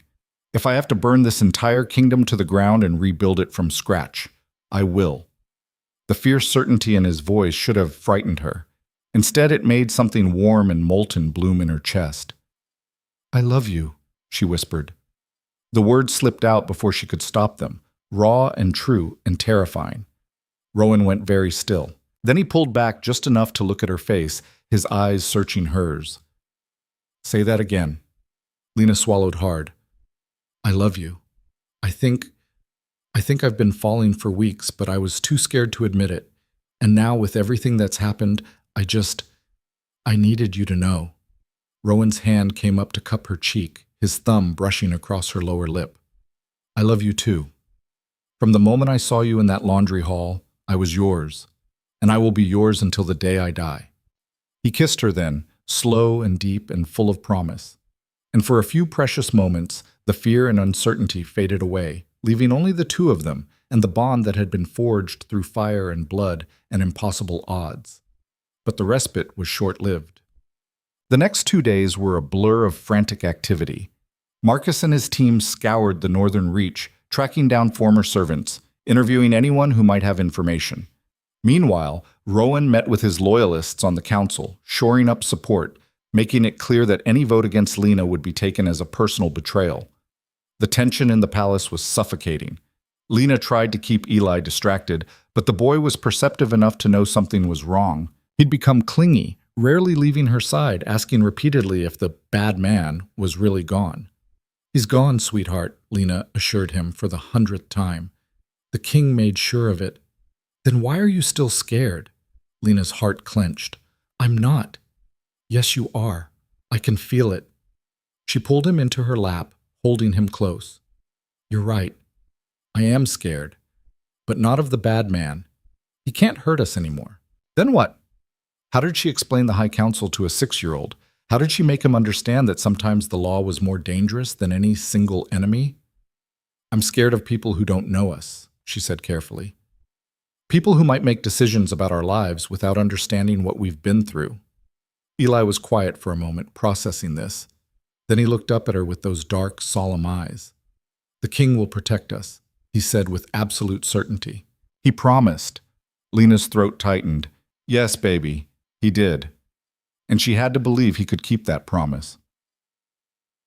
The hearing was held in the Grand Council chamber, a cavernous room with vaulted ceilings and rows of seats arranged in a semicircle facing a raised platform. The High Council, 12 of the most powerful alphas in the 5 territories, sat in judgment, their expressions ranging from curious to hostile. Lena sat in a designated witness area, Rowan beside her despite the protests of several council members who argued he should recuse himself. He'd refused flatly, and eventually they'd backed down. Eli had been left in the care of trusted guards. Lena hated being separated from him, but Rowan had insisted. "He doesn't need to see this," he'd said firmly, and she'd reluctantly agreed. Mira Blackwood was brought in first. She looked older than Lena remembered, her face more lined, her hair streaked with gray. But her eyes were the same, hard and calculating. She took the oath to speak truthfully, her voice clear and steady. Lord Garrett, acting as prosecutor, began the questioning. "Miss Blackwood, you served in Lord Cassian Thorne's household for how many years?" 15, my lord. "And during that time, did you know a woman named Lena Hartwell?" "I did. She came to the household as Lord Cassian's intended mate." Lena's hands clenched in her lap. Rowan's hand covered hers, steadying. "Intended," Garrett repeated. "Can you elaborate?" Mira's gaze slid to Lena, cold and accusing. "Lord Cassian courted her properly, brought her gifts, spent time with her. She accepted his attentions willingly." "That's not true," Lena whispered, but Rowan squeezed her hand in warning. "Wait. And when did the formal claiming occur?" Garrett asked. 6 years ago in the spring. There was a ceremony, witnesses from the pack. She wore the claiming mark proudly." Lena felt sick. There had been a ceremony, but she'd been drugged, barely conscious, forced to stand beside Cassian while he declared her his. The mark he'd given her had been brutal, done without her consent or the numbing herbs traditionally used.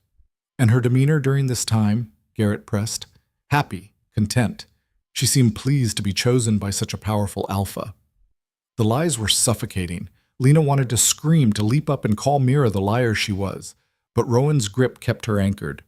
"Thank you, Miss Blackwood," Garrett said, satisfaction dripping from his voice. He turned to the council. "As you can see, there's substantial evidence that Miss Hartwell's relationship with Lord Thorne was consensual, which means the king's challenge was based on false pretenses. And I have questions," Rowan said, standing. Garrett's eyes narrowed. "Your Majesty, you're not—" "I'm the primary party in this dispute. I have the right to cross-examine." Rowan's voice was ice cold.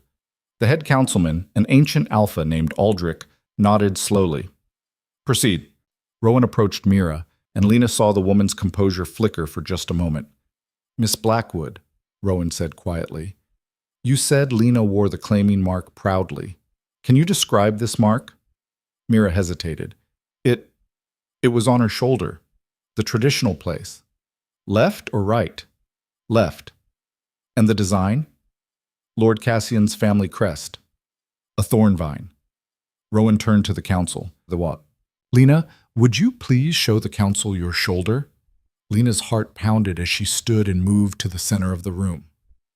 With shaking hands, she loosened the collar of her dress and pulled it down, exposing her left shoulder. There was no mark.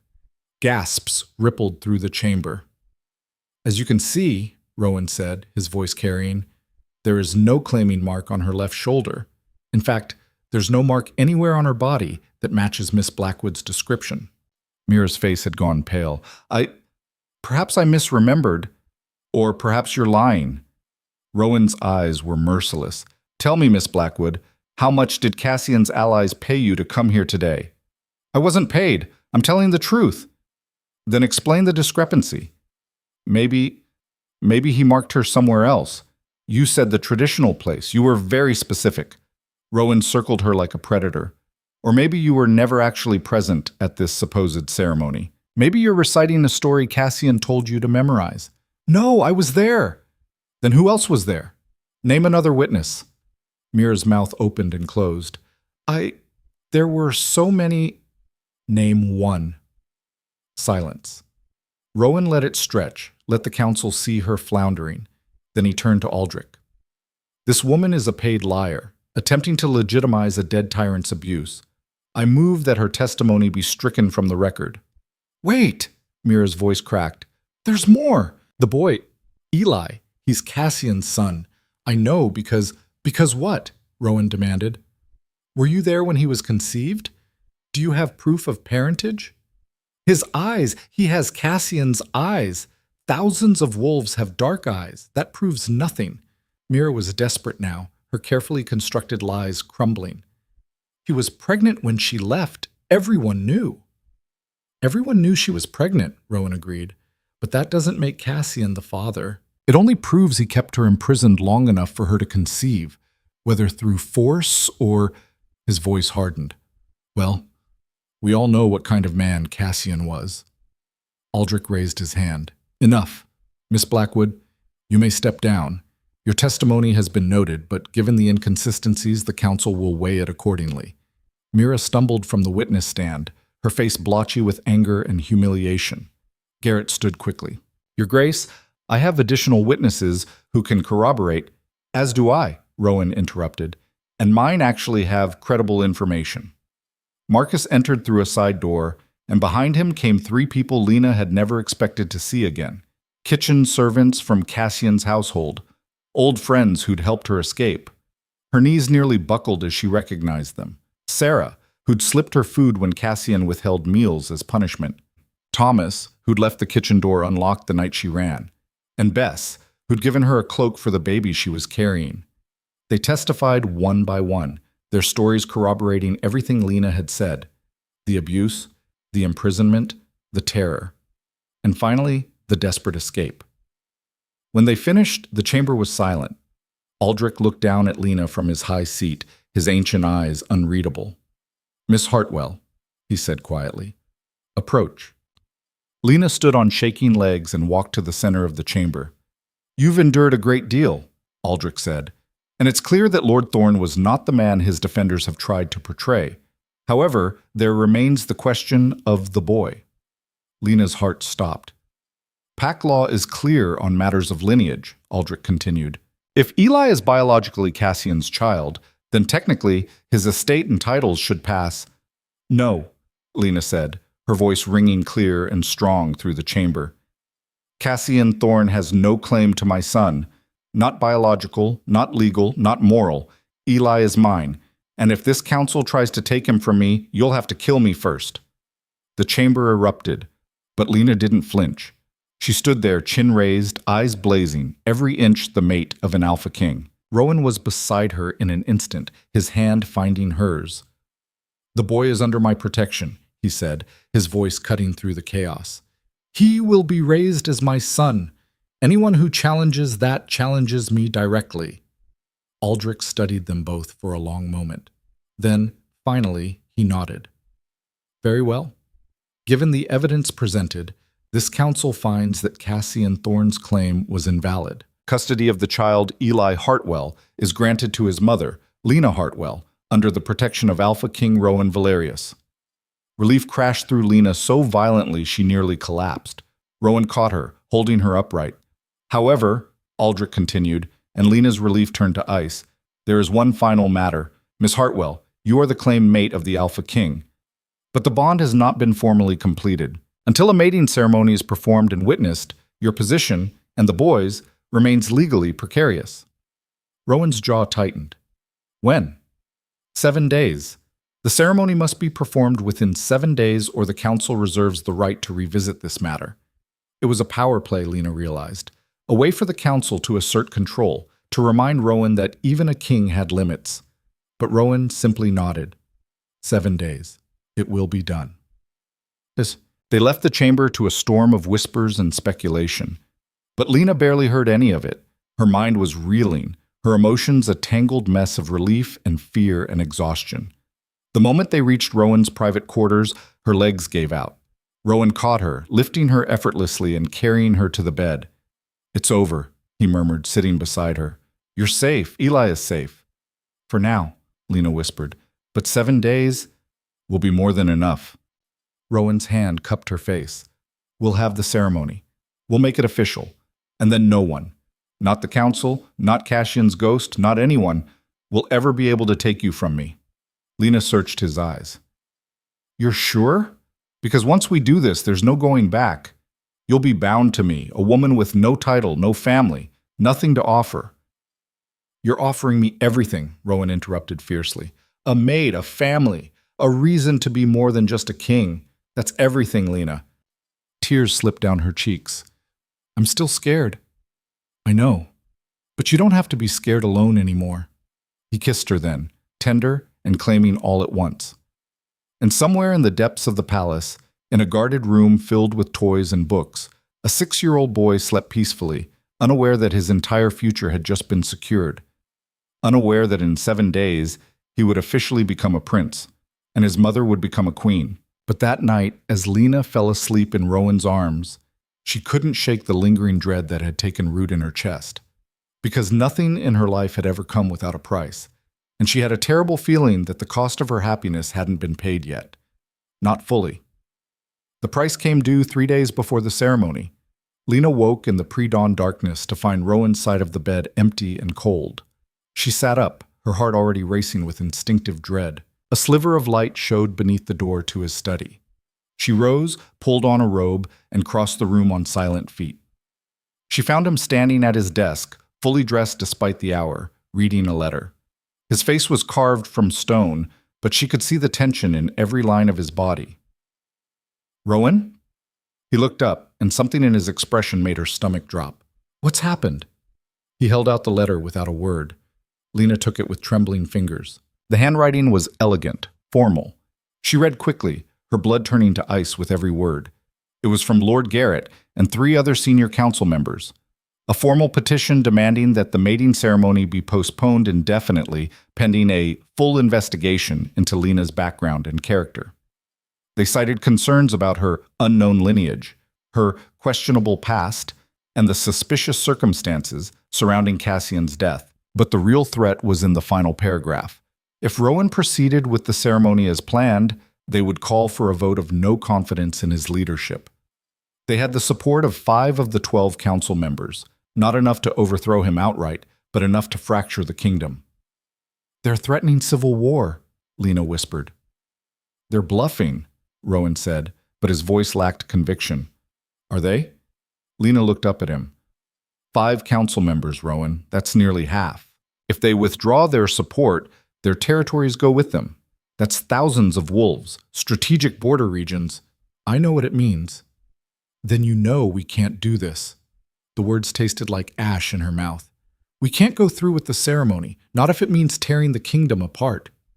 Rowan moved toward her so fast she barely had time to blink. His hands gripped her shoulders, his eyes blazing. "Don't," he said fiercely. "Don't you dare suggest we give them what they want."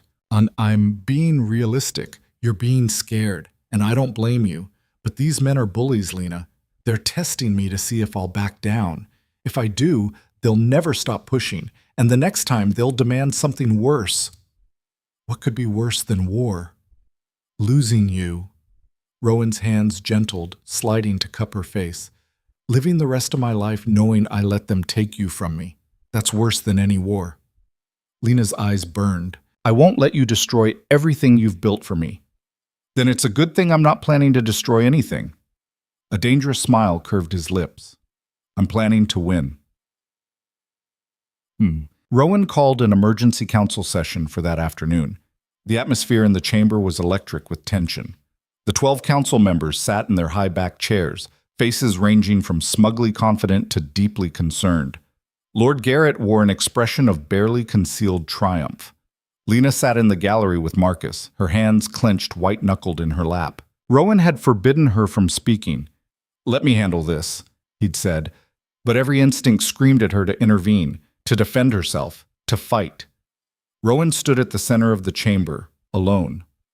Aldrich, the head councilman, called the session to order. "Your Majesty, we've received a petition from several of our members regarding the upcoming mating ceremony. Would you like to address their concerns?" "I would," Rowan said calmly. "In fact, I'd like to address them directly. Lord Garrett, you authored this petition. Stand and read it aloud so everyone present understands exactly what you're demanding." Garrett's smile faltered slightly, but he stood and began reading.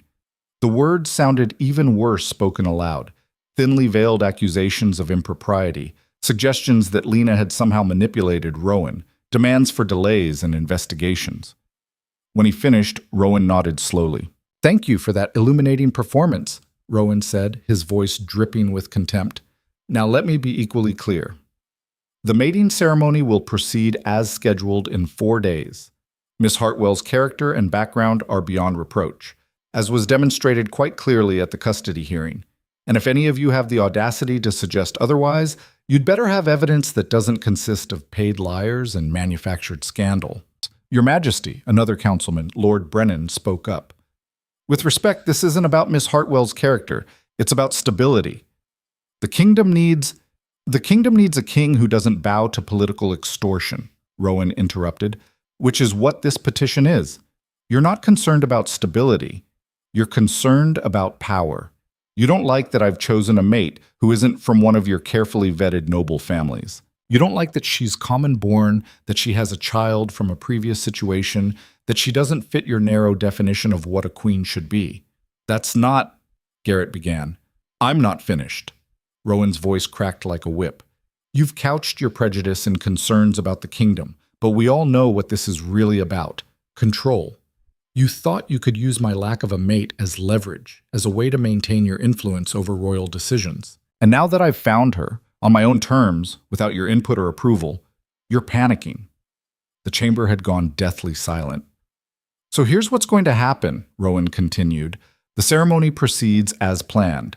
Those of you who object are welcome to attend or not attend as you see fit. But if you choose to stand against me on this, to vote no confidence or withdraw your support, understand that you're not just opposing a mating ceremony. You're declaring yourselves enemies of the crown." Lord Garrett stood abruptly. "You're threatening us?" "I'm clarifying the situation," Rowan said coldly. "You want to fracture this kingdom over your wounded pride? Fine. But know that I will remember every wolf who stood against me. And when this is over, and it will be over, because I will win, I will remember.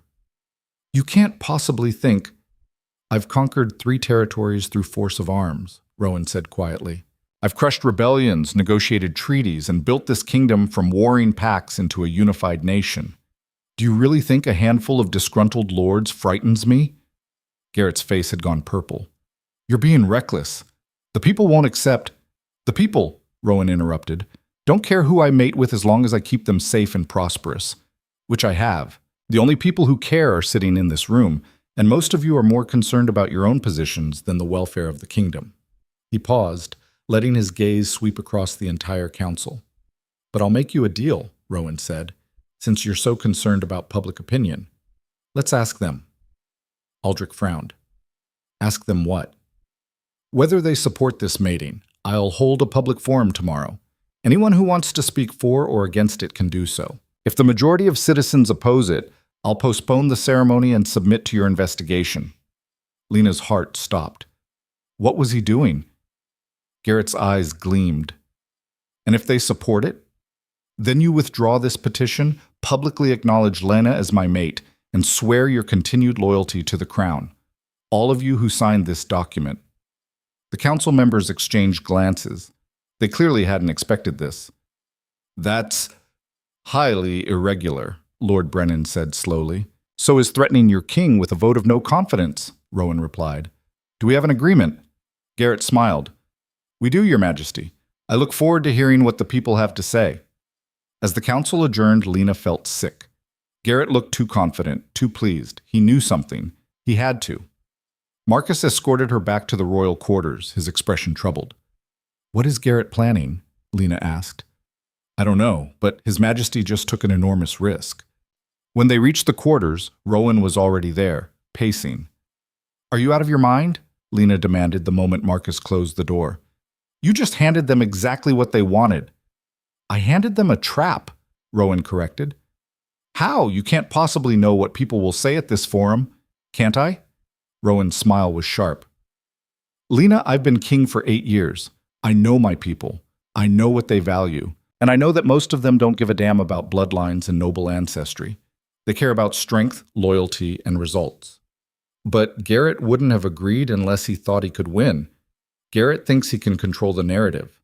He's planning to stack the forum with his supporters, wolves who'll stand up and denounce you, question your worthiness. Rowan's eyes glinted. "What he doesn't know is that I've been preparing for this since the day I declared you my mate." Lena stared at him. "What have you done?" "Marcus," Rowan called. The door opened and Marcus entered with a familiar-looking woman, Sarah, one of the kitchen servants who'd testified at the council hearing. "Tell her," Rowan said. Sarah looked nervous but determined. "Your Majesty asked me to spread the word among the common folk, about you, about what Lord Cassian did, about how the king fought for you." She glanced at Lena. "The servants' network is vast, my lady. We talk to merchants, guards, craftspeople. By now, half the city knows your story, the real story." Lena's breath caught. "You've been campaigning?" "Not campaigning," Rowan said. "Just making sure the truth gets told before Garrett's lies can take root. The people deserve to know who you really are, what you survived, what you represent." "And what do I represent?" Lena asked quietly. Rowan moved to stand before her, his hands gentle on her shoulders. "Hope. Second chances. The idea that where you come from doesn't matter as much as who you are and what you've endured." Tears pricked Lena's eyes. "What if it's not enough?" "It will be," Rowan said with absolute certainty. "Trust me." The public forum was held in the city's largest square, a massive open space that could hold thousands. By the time Lena and Rowan arrived under heavy guard, the entire area was packed. Lena felt exposed standing on the raised platform, looking out at the sea of faces. Some looked curious, others hostile, many simply uncertain. A podium had been set up where speakers could address the crowd and the royal platform. Lord Garrett stood near the front, surrounded by well-dressed nobles who were clearly his supporters. Aldrich opened the forum with a formal statement about its purpose, then invited anyone who wished to speak to come forward. Garrett's people went first. A merchant in fine clothes stepped up. "I've lived in this city my whole life," he began, "and I've always respected the crown, but this is too much. The king expects us to accept a woman of unknown origins as our queen, a woman with no family, no connections, no proof of her character beyond her own word." Murmurs of agreement from parts of the crowd. Another of Garrett's supporters spoke next, a minor noble. "What message does this send to our young people? That ancestry doesn't matter? That tradition is worthless? Our kingdom was built on strong bloodlines and noble houses. To throw that away for what? A pretty face?" The insult made Lena's cheeks burn, but Rowan's hand found hers beneath the table, steadying her. More voices spoke against her. Each one was eloquent, well-rehearsed, clearly coordinated. They painted her as an opportunist, a nobody trying to climb above her station, a potential threat to the kingdom's stability. Lena felt her hope crumbling with each speech. Then something unexpected happened. A woman in a plain work dress pushed her way to the podium. She looked terrified but determined. "My name is Hannah," she said, her voice shaking. "I work in the palace kitchens, and I want to say something about Lady Lena." The crowd quieted. "I've seen her," Hannah continued, gaining confidence. "Not parading around in fancy dresses or demanding special treatment. I've seen her in the servants' halls, talking to us like we're people, not furniture. When my daughter was sick last month, Lady Lena sent her own healer. She didn't have to do that. She didn't even know me. But she did it anyway." Lena's throat tightened. She barely remembered the incident. It had seemed like such a small thing at the time. "That's who she is," Hannah said firmly. "Not some scheming outsider. Just a woman who knows what it's like to struggle, and who doesn't forget it when her circumstances change." She stepped down to scattered applause. Then another voice spoke up, one of the guards who'd been present during Rowan's fight with Cassian. "I saw the challenge," he said. "I saw what the king was willing to do for her. And I'll tell you this, a man doesn't risk his life like that for some passing fancy. He fights like that for someone worth fighting for." More applause, louder this time. One by one, more common folk came forward. A stable hand who'd seen Lena teaching Eli kindness toward animals. A laundress who'd worked beside her before anyone knew she was the king's mate. A blacksmith whose son Eli had befriended in the palace yards. Each story was small, simple, genuine. And slowly, the mood of the crowd began to shift. Lord Garrett looked increasingly agitated. He stepped to the podium, his voice cutting through the growing support. "These are lovely anecdotes," he said dismissively, "but they don't address the real concerns. Miss Hartwell's past is still murky. We don't know her family, her true origins. You want to know my origins?" Lena surprised herself by standing. Rowan looked at her sharply, but she shook her head. She needed to do this. She walked to the podium, her legs shaking but her voice clear. "My father was a trader who died of fever when I was 12, she said. "My mother worked as a seamstress until she passed 3 years later. I had no siblings, no extended family, no one to protect me when an alpha decided I belonged to him." The crowd was utterly silent now. "I was 18 when Cassian Thorne claimed me," Lena continued. "I didn't want to be claimed. I tried to refuse. And he beat me until I couldn't stand, then marked me anyway. For 2 years I lived in his household as a prisoner. He controlled what I ate, who I spoke to, when I slept. When I became pregnant, I knew if I stayed, my child would grow up watching his mother be destroyed piece by piece." Her voice cracked, but she pushed on. "So I ran, 6 months pregnant, with nothing but the clothes on my back. I walked for weeks through the wilderness. I gave birth alone in a cave, terrified my baby wouldn't survive. But he did. And we kept running, kept hiding, until we found sanctuary here." She looked out at the crowd, at the hundreds of faces watching her. "I'm not noble," she said quietly. "I'm not from a great house or a powerful family. I'm just a woman who survived something terrible and tried to build a better life for her son. If that makes me unworthy to stand beside your king, then I understand. But I want you to know the truth before you judge me."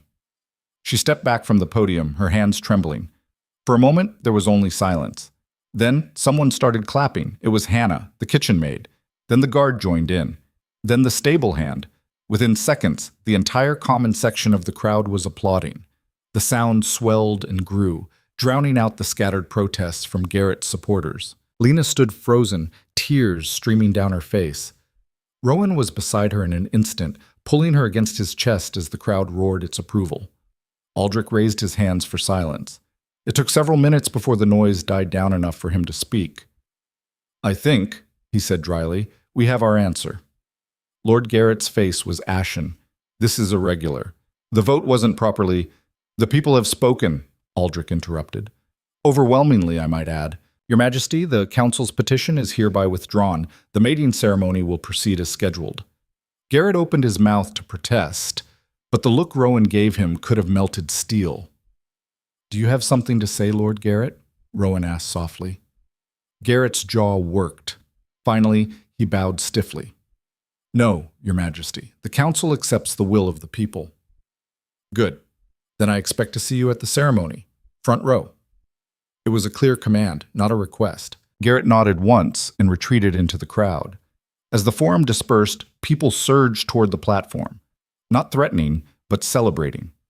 They called out well wishes, congratulations, blessings for the coming ceremony.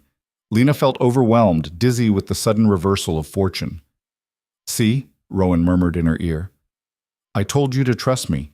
She turned in his arms, looking up at him with wonder. "You orchestrated this entire thing." "I gave the truth a platform," Rowan corrected. "You did the rest. That speech. Lena, That was perfect, raw, honest, powerful. I didn't plan it, I couldn't let them define me anymore. And that's why they love you. Rowan kissed her forehead. You showed them strength, vulnerability, courage, everything a queen should be. I'm not a queen yet. 3 more days, Rowan said, his smile brilliant. Just 3 more days. My eyes. Those 3 days passed in a blur of preparation. The palace was transformed. Banners were hung, flowers arranged. The great hall cleaned and polished until it gleamed. Seamstresses worked around the clock on Lena's ceremonial gown, a stunning creation of silver silk and white lace that made her feel like someone from a fairy tale. Eli was fitted for his own formal attire, a miniature version of Rowan's ceremonial dress. The boy was beside himself with excitement. Am I really going to be a prince, Mama? He asked for the 100th time. Really and truly, Lena confirmed, adjusting his collar. And you'll be a queen? That's the plan. Eli's face grew serious. Will people still be mean to you? Lena knelt before him, taking his small hands in hers. Some people might be, but that's okay. Because we'll have each other, and we'll have the king, and that's what matters. I like the king, Eli said. Can I call him father? Lena's heart clenched. You'll have to ask him, sweetheart. Ask me what? Rowan appeared in the doorway, already dressed in his ceremonial leathers. Eli looked between them shyly. Can I call you father? Rowan went very still. Then he crossed the room and crouched down to Eli's level. I would be honored, he said quietly, if you want to call me that. I do, Eli said, throwing his arms around Rowan's neck. Lena watched them, tears streaming down her face, and thought about how far they'd come. From a piece of leftover birthday cake to this, a family, real and whole and chosen. The night before the ceremony, Lena couldn't sleep. She stood at the window of her quarters, looking out at the moonlit city, trying to calm her racing thoughts. A knock at the door made her turn. Come in. Rowan entered, looking equally restless. Can't sleep either? She shook her head. He joined her at the window, and they stood in comfortable silence for a moment. Are you nervous? He asked. Terrified, Lena admitted. Tomorrow, in front of hundreds of people, I'm going to become something I never imagined being. What if I'm not good at it? What if I fail? You won't. You can't know that. Yes, I can. Rowan turned her to face him. Because you've already proven yourself in every way that matters. You survived Cassian. You escaped with a newborn and built a life from nothing. You stood before the entire kingdom and told your truth. You faced down lords and councils and your own fear. Being a queen? That's the easy part. Lena laughed shakily. I don't think ruling a kingdom is ever easy. You won't be doing it alone. We're partners, Lena, in everything. She leaned into him, breathing in his familiar scent. I love you. I love you too, more than I thought possible. They held each other as the moon climbed higher, as the city below settled into sleep, as the final hours before their ceremony ticked away. And when dawn finally broke, painting the sky in shades of gold and rose, Lena felt something she hadn't experienced in years. Peace. Not the fragile, temporary kind she'd clung to while hiding. Real peace. Hard-won and unshakable. The kind that came from standing in the light instead of the shadows, from being seen and accepted, from knowing that no matter what came next, she wouldn't face it alone.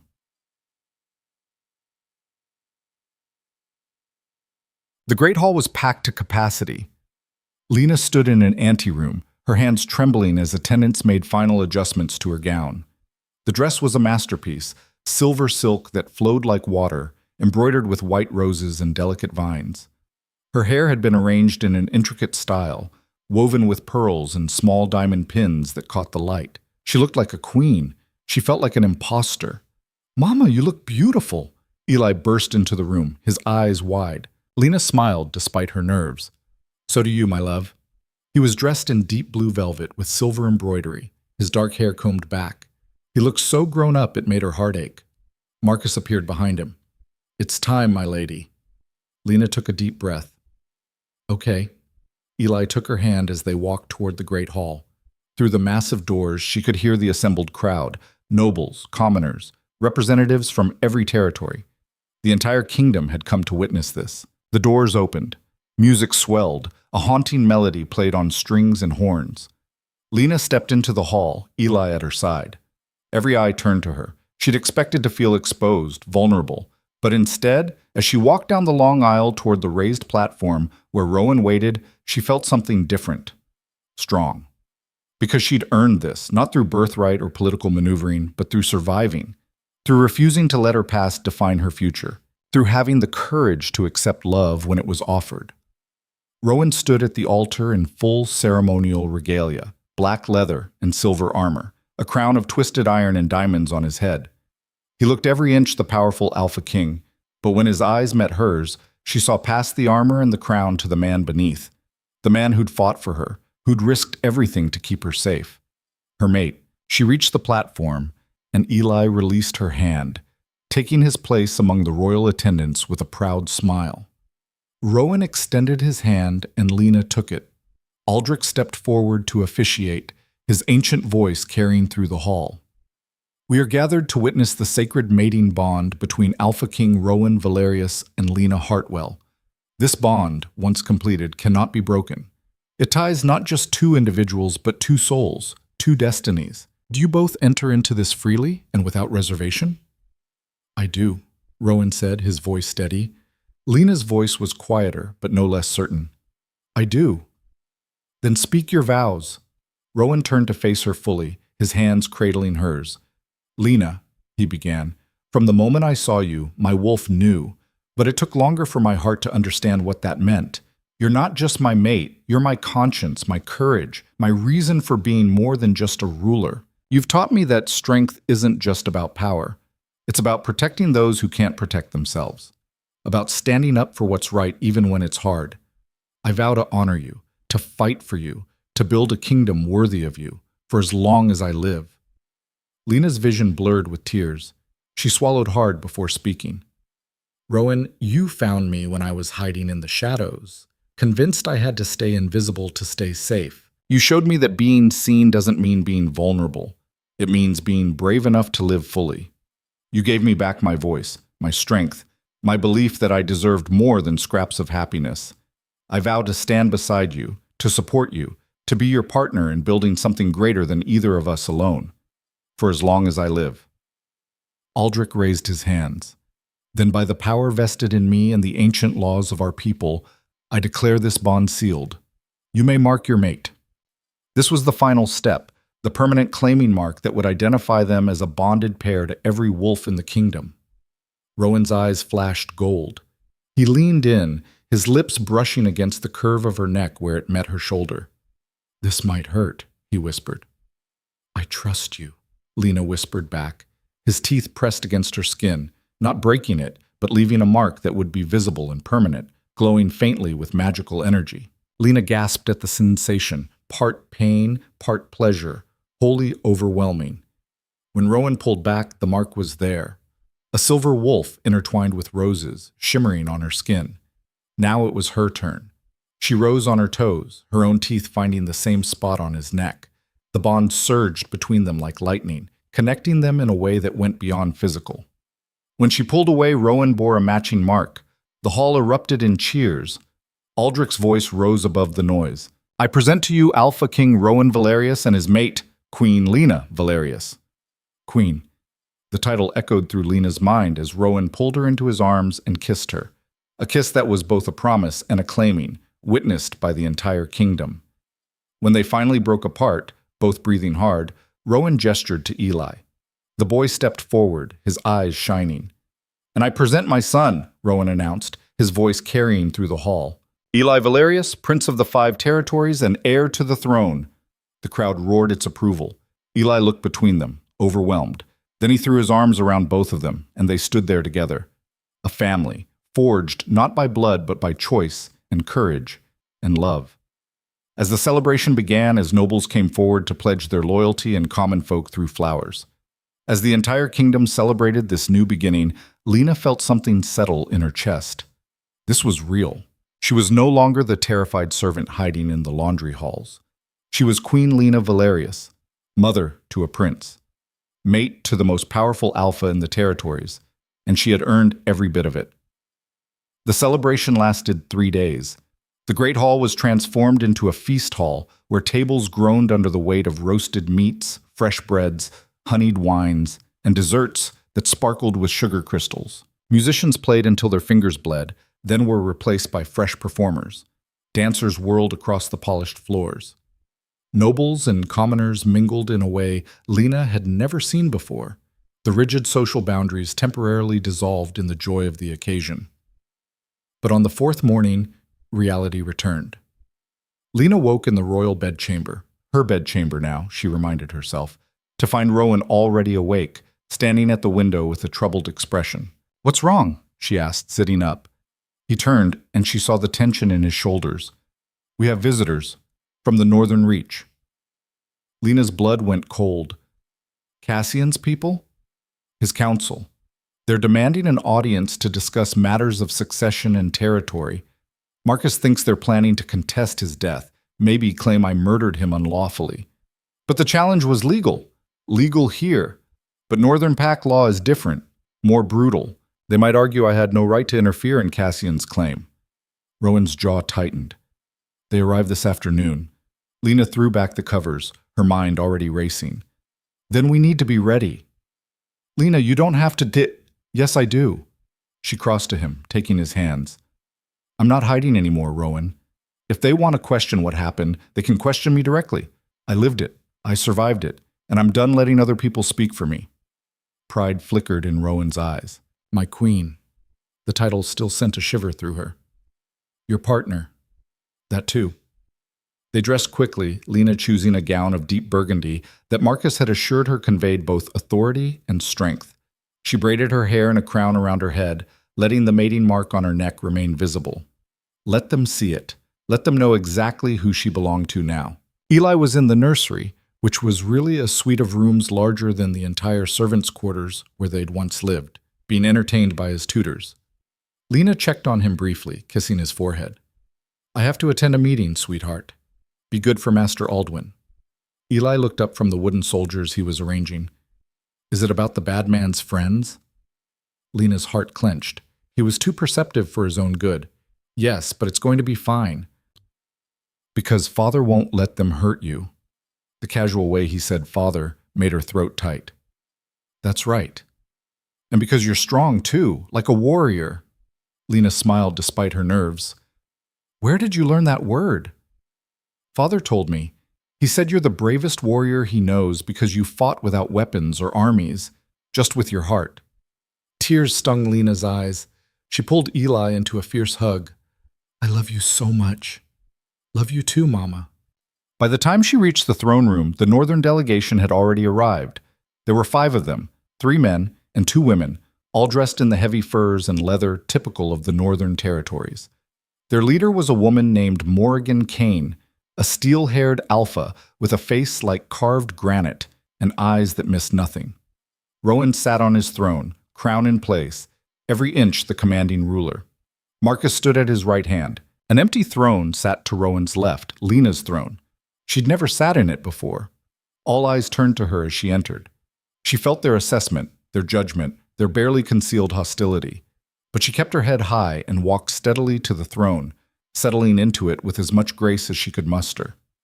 Rowan's hand found hers, a brief squeeze of support. Morgan Kane stepped forward, her voice carrying easily through the cavernous room. Your Majesty, thank you for receiving us on such short notice.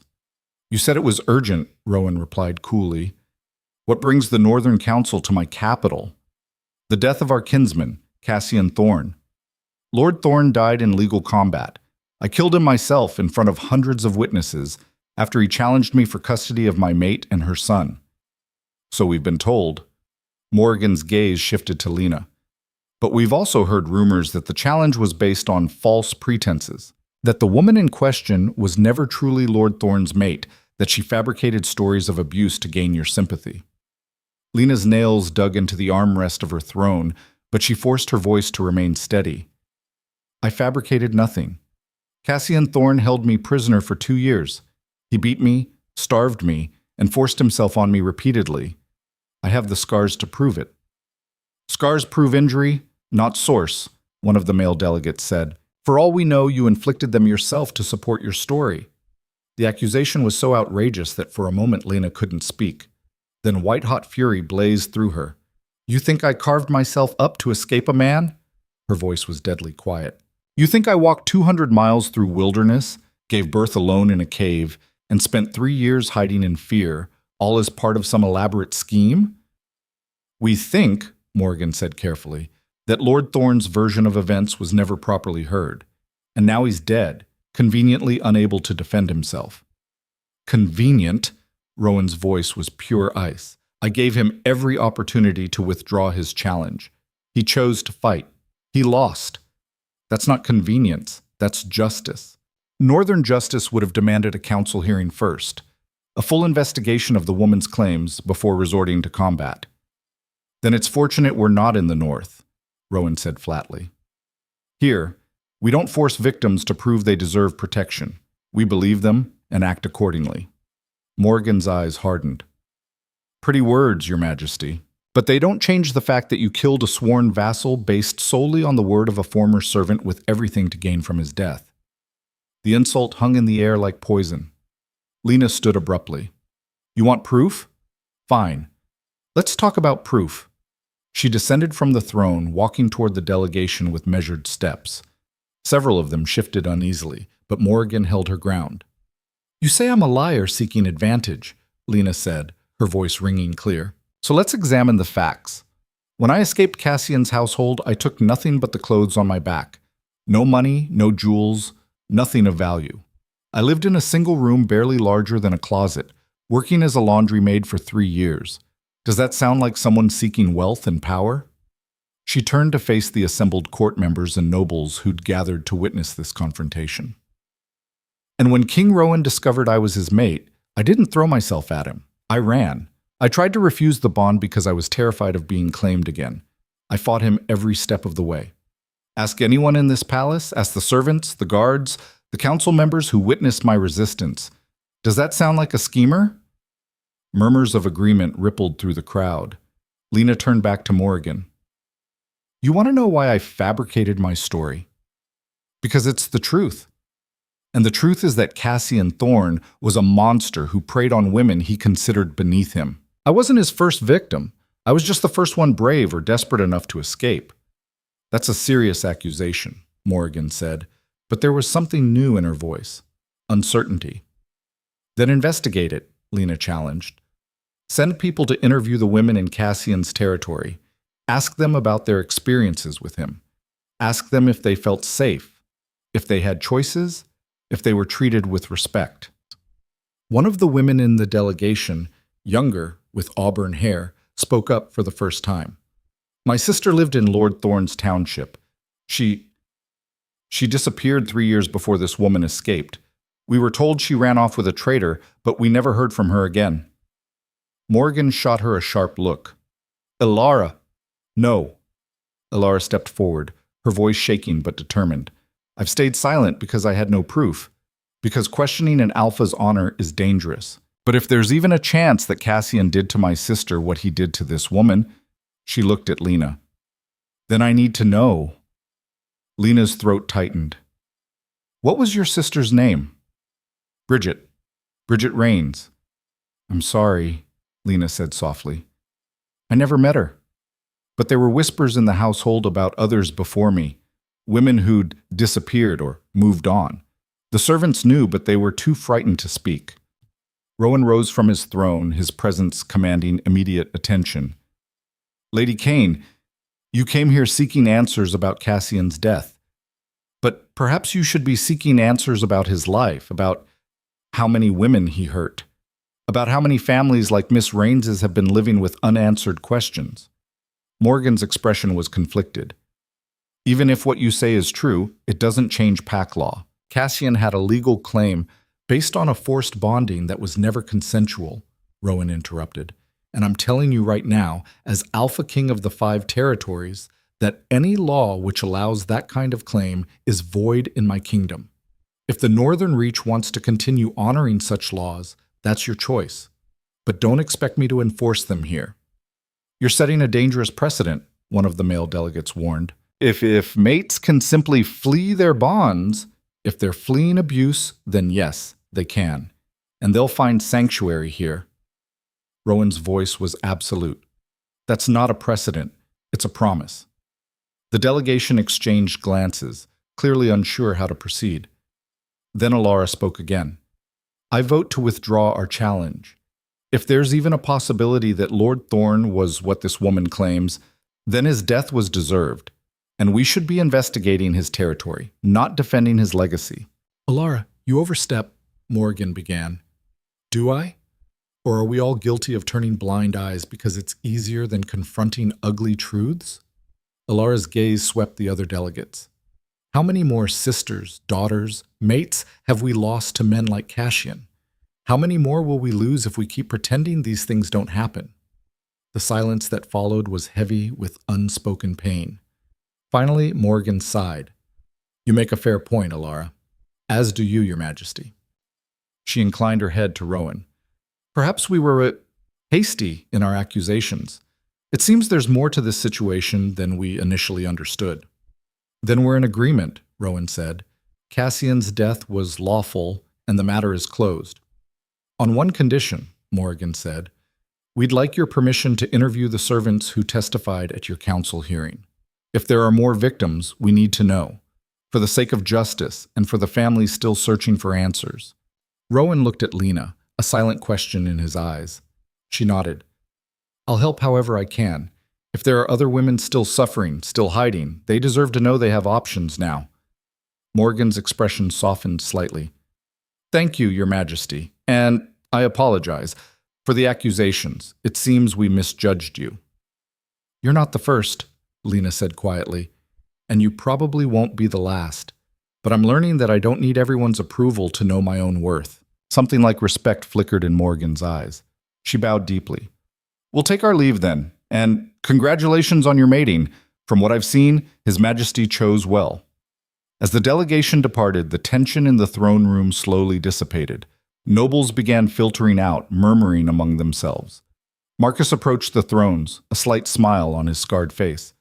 Well handled, Your Majesty, he said to Lena. She sank back into her throne, suddenly exhausted. I didn't expect them to actually listen. You gave them the truth, Rowan said, and you challenged them to confront their own complicity. That takes courage. Or stupidity, I'm not sure which. Courage, Marcus confirmed. Definitely courage. Over the next few weeks, word spread about the Northern delegation's visit and the subsequent investigations in Cassian's territory. Reports began filtering back. Testimonies from women who'd suffered under Cassian's rule, families who'd lost daughters and sisters to his brutality. The evidence was damning. Cassian hadn't just hurt Lena, he'd terrorized an entire region for years. Morgan Kane sent a formal letter acknowledging the findings and publicly denouncing Cassian's actions. She also announced sweeping reforms to Northern Pack law, including new protections for mates and stricter oversight of alpha conduct. You started something, Rowan told Lena one evening as they reviewed the latest reports. A movement. Lena looked at the letters spread across their desk. Thank you notes from women who'd found the courage to speak up, requests for asylum from victims still trapped in abusive situations, pledges of support from alphas committed to reform. I just told my story, she said quietly, and gave others permission to tell theirs. Rowan pulled her into his arms. You're changing the world, Lena, one truth at a time. She leaned against him, breathing in his familiar scent. It feels overwhelming. Then it's good you're not doing it alone. As spring turned to summer, Lena settled into her role as queen. It wasn't easy. There were still nobles who looked down on her, courtiers who whispered behind their hands, moments when she felt desperately out of her depth. But she was learning. She established a formal sanctuary program, offering protection and resources to mates fleeing abusive situations. She worked with Marcus to create a network of safe houses across the 5 territories. She spent hours each week meeting with common folk, listening to their concerns, using her unique perspective to identify problems that other nobles overlooked. And slowly, grudgingly, even her harshest critics began to admit she was good at this. The people love you, Lord Garrett said one afternoon during a council meeting. It clearly pained him to admit it. They see you as one of them who made good. It's effective. High praise from you, Lord Garrett, Lena replied dryly. He had the grace to look embarrassed. I was wrong about you, Your Majesty. I apologize. It wasn't a full apology. Garrett's pride wouldn't allow that. But it was something. Apology accepted, Lena said simply. The biggest change came in the form of a new law. Rowan worked with the council for months, drafting and revising, until finally he presented the Mate Protection Act. It formally abolished forced bonding, established legal recourse for victims of abuse, and created consequences for alphas who violated these protections. The vote was contentious. Several council members argued it went too far, that it undermined traditional pack structure. But in the end, it passed. Rowan signed it into law on the anniversary of his mating to Lena, standing before the assembled court with her at his side. This law, he announced, is named in honor of my queen, who survived what no one should have to endure and used that pain to create something better. From this day forward, no mate in the 5 territories will suffer as she did. We will be better. We must be better. The applause was thunderous. Lena stood there, tears streaming down her face, as the reality of it sank in. Her suffering hadn't been for nothing. It had meaning now, purpose. That night, as they celebrated with an intimate dinner, just Rowan, Lena, and Eli, the boy asked a question that stopped them both. Mama, are you happy now? Lena looked at her son, at this brave, beautiful child who'd walked through the wilderness with her, who'd survived on scraps and hope, who'd never once complained about their struggles. Yes, sweetheart, she said, her voice thick with emotion. I'm happy. Even when people are mean? Even then. Because I have you, and I have your father, and I have a purpose. That's more than I ever dreamed of. Eli smiled, satisfied. Then he turned to Rowan. Father, can I have more cake? Rowan laughed, a genuine, unreserved sound that Lena treasured. You can have all the cake you want, son. As Eli dug into his second slice, Lena caught Rowan's eye across the table. He reached for her hand, threading their fingers together. Thank you, he said softly. For what? For saying yes, for taking a chance on us, for being brave enough to step into the light. Lena squeezed his hand. Thank you for finding me, for seeing me when I was trying so hard to be invisible, for fighting for us. Always, Rowan promised, for as long as I live. 5 years later, Lena stood on the balcony of the royal quarters, watching the sun rise over the capital. The city had grown since she'd become queen, expanded, prospered, evolved. New buildings dotted the landscape, including a large shelter she'd personally overseen the construction of, where victims of abuse could find safety and support. She heard footsteps behind her and smiled without turning. You're up early, Rowan said, sliding his arms around her waist and pulling her back against his chest. Couldn't sleep. Too much on my mind. The trade delegation from the Eastern Isles? Partly. And the sanctuary expansion and Eli's upcoming ceremony.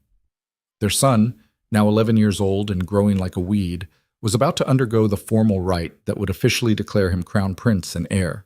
He was nervous about it, had been asking her endless questions about what to expect. He'll be fine, Rowan assured her. He's got your courage and my stubbornness. Dangerous combination. Lena laughed. Poor kingdom. Lucky kingdom, Rowan corrected. He'll be a good ruler. Better than me, probably. Doubtful. You're already the best king these territories have ever seen. Only because I have the best queen. They stood in comfortable silence, watching the city wake. Merchants opening their stalls, guards changing shifts, common folk beginning their daily routines. Do you ever miss it? Rowan asked suddenly. The simplicity of before? When it was just you and Eli in that tiny room? Lena considered the question seriously. Sometimes, she admitted, life was simpler then, smaller, but it was also lived in constant fear. I wouldn't trade what we have now, not for anything. Not even for peace and anonymity? Peace, yes, but anonymity? She shook her head. I spent too long hiding, Rowan. Being invisible was survival, but it wasn't living. This, standing here, being seen, using my voice to help others, this is living. Rowan's arms tightened around her. I love you. I love you too. A door slammed somewhere inside the quarters, followed by rapid footsteps. Mother, father! Eli burst onto the balcony, his hair disheveled, still in his nightclothes. There's a messenger from the Northern Reach. Lady Kane is coming to visit. Lena and Rowan exchanged amused glances. Their son had developed a fascination with Morrigan Kane after hearing stories about the reforms she'd implemented in the North. When?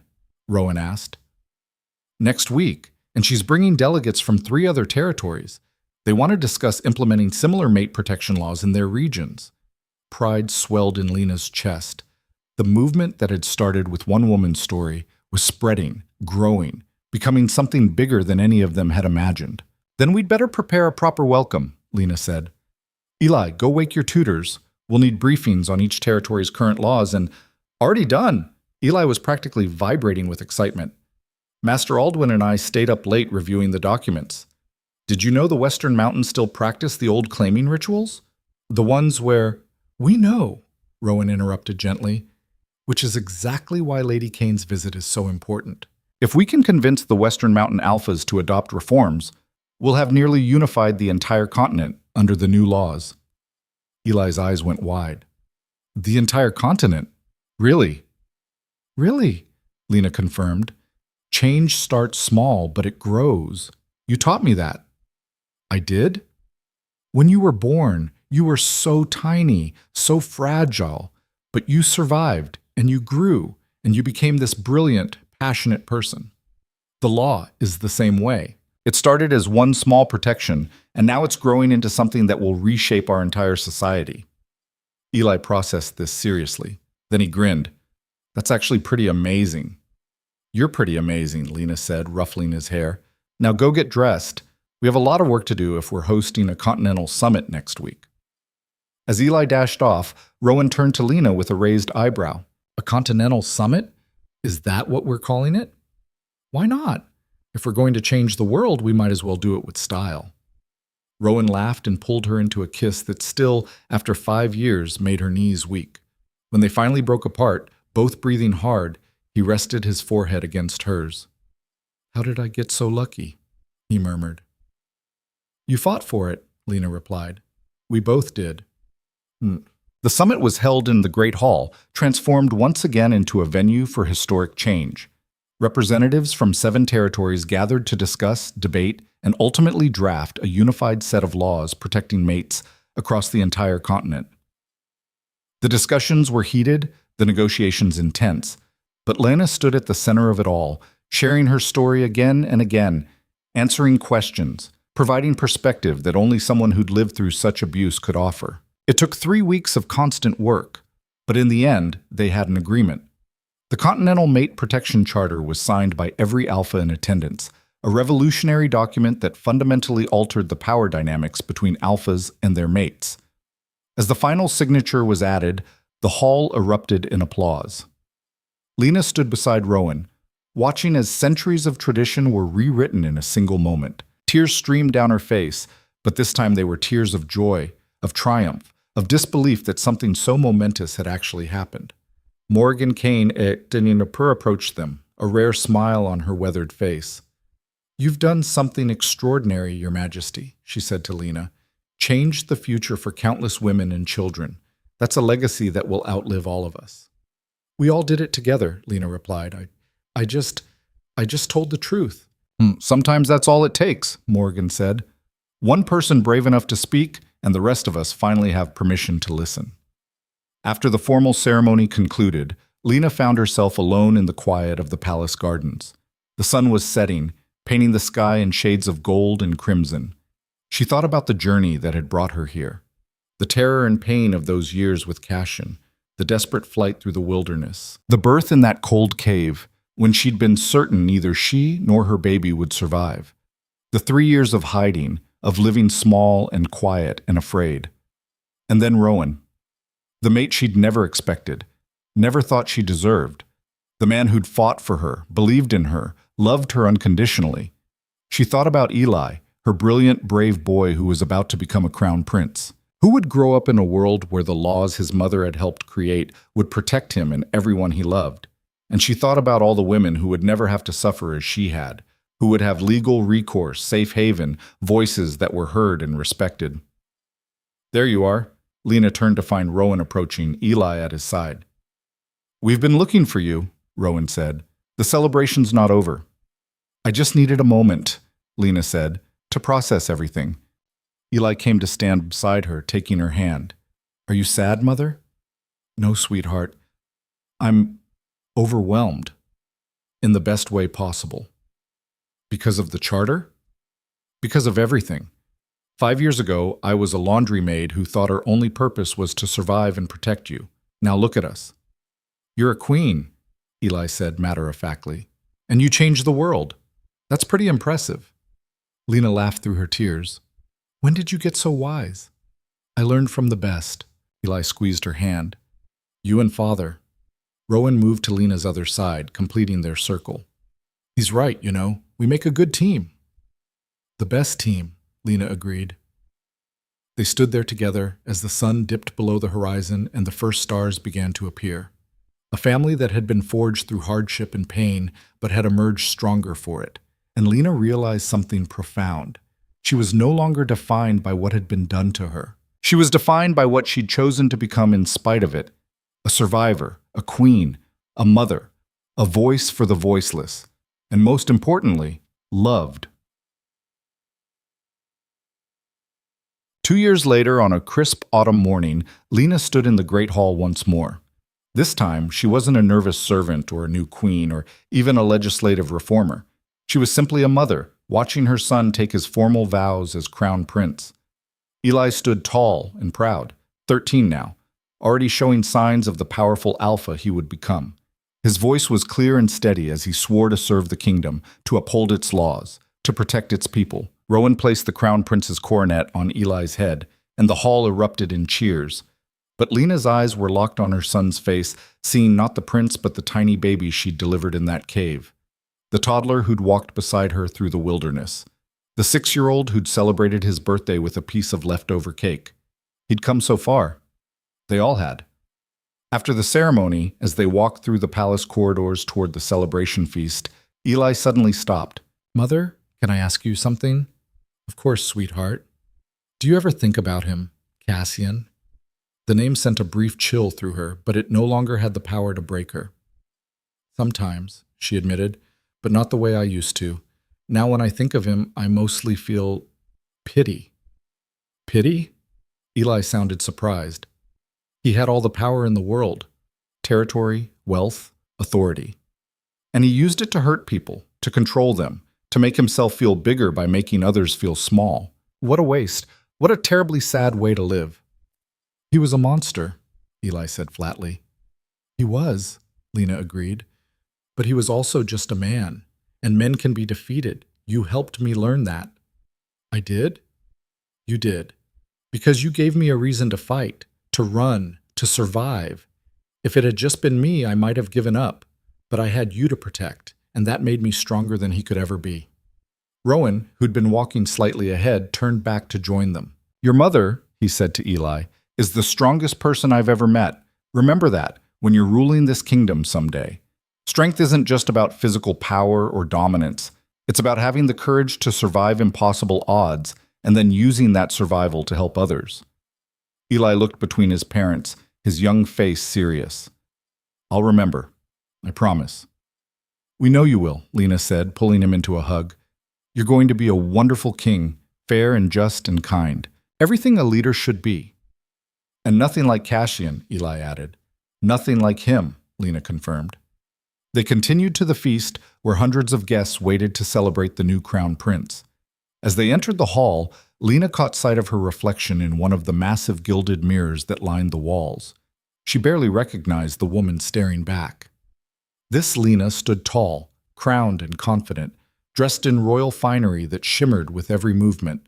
Her face showed the passage of years, but also the hard-won peace of someone who'd faced her demons and emerged victorious. The frightened servant girl was gone, replaced by someone stronger. Someone who'd learned that being seen wasn't dangerous. It was powerful. Rowan leaned close, his breath warm against her ear. What are you thinking? Lena smiled, turning from the mirror to face him. That we've come a long way from a piece of leftover cake. Rowan's laugh was rich and genuine. That we have. Though I'm glad you asked for it that day. If you hadn't, you still would have found me eventually, Lena interrupted. The bond would have pulled us together. Maybe. But I like to think it was fate. You, asking for something sweet for your son. Me, standing in the shadows, finally understanding what I'd been searching for. He pulled her close.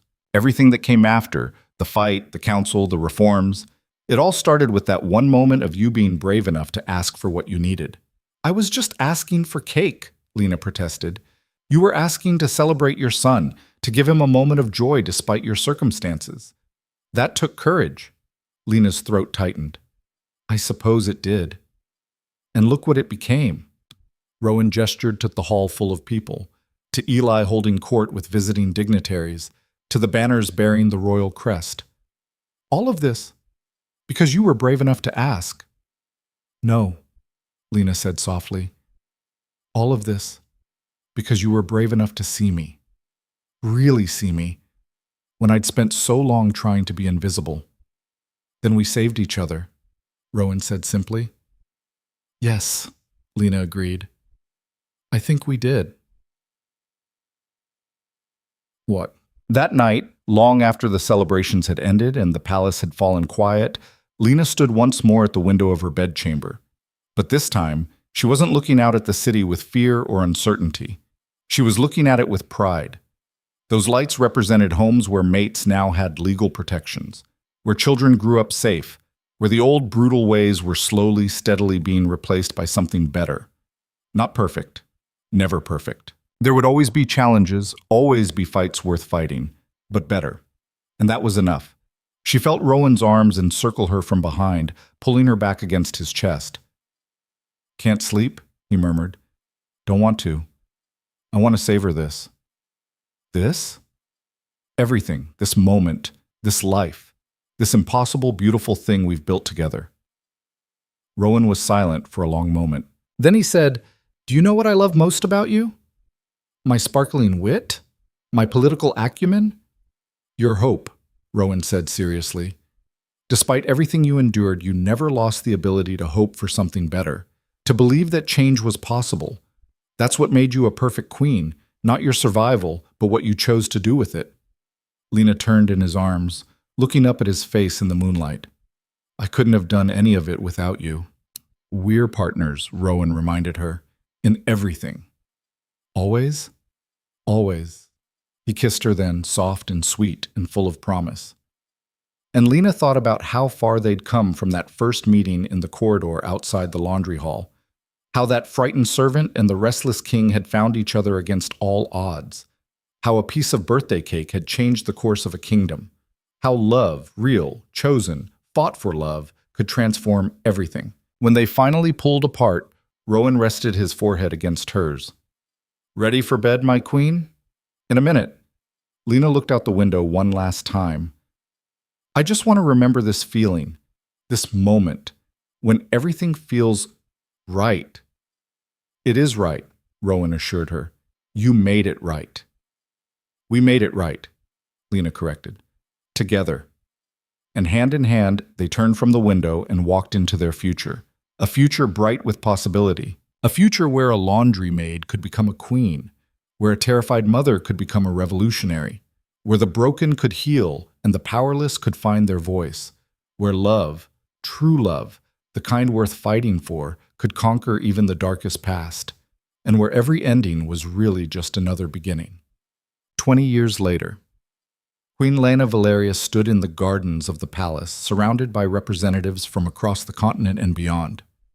They'd gathered for the dedication of a monument, a statue depicting a woman holding a child, her face turned toward the sky, determination etched in every line. The plaque at its base read, In honor of all who survive, may your voices be heard, your pain acknowledged, and your futures filled with hope.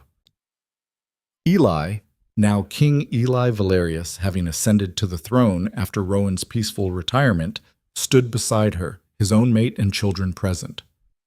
Your mother changed the world, he told his eldest daughter, a bright-eyed girl of 7. Never forget that. The girl looked up at Lena with awe. Grandmother, is the story true? About the cake and the king and the fight? Lena smiled, her hair now streaked with silver, her face lined with years of laughter and tears. Every word, sweetheart, Will you tell me again? Someday. But for now, Lena looked out at the assembled crowd, at the monument, at the kingdom she'd helped reshape. For now, just remember this. You are never too small, too powerless, or too broken to change your own story. I started with nothing but a desperate hope and a fierce love for my son, and look what it became. The ceremony concluded with speeches and celebrations, but Lena slipped away quietly, walking the familiar paths of the garden until she reached a secluded bench beneath an ancient oak. Rowan was already there, waiting. He was older now, his hair fully silver, his movements slower. But his eyes still held that same fierce devotion they'd had the day they met. "There you are," he said softly. "Here I am," Lena replied, settling beside him. They sat in comfortable silence, watching the sun set over the kingdom they'd built together. "Do you have any regrets?" Lena asked suddenly. "About what?" "All of it. Me, the reforms, the fights we had to endure." Rowan took her hand, his thumb tracing the mating mark that still shimmered faintly on her wrist. "Not a single one." "You?" Lena thought about the question seriously.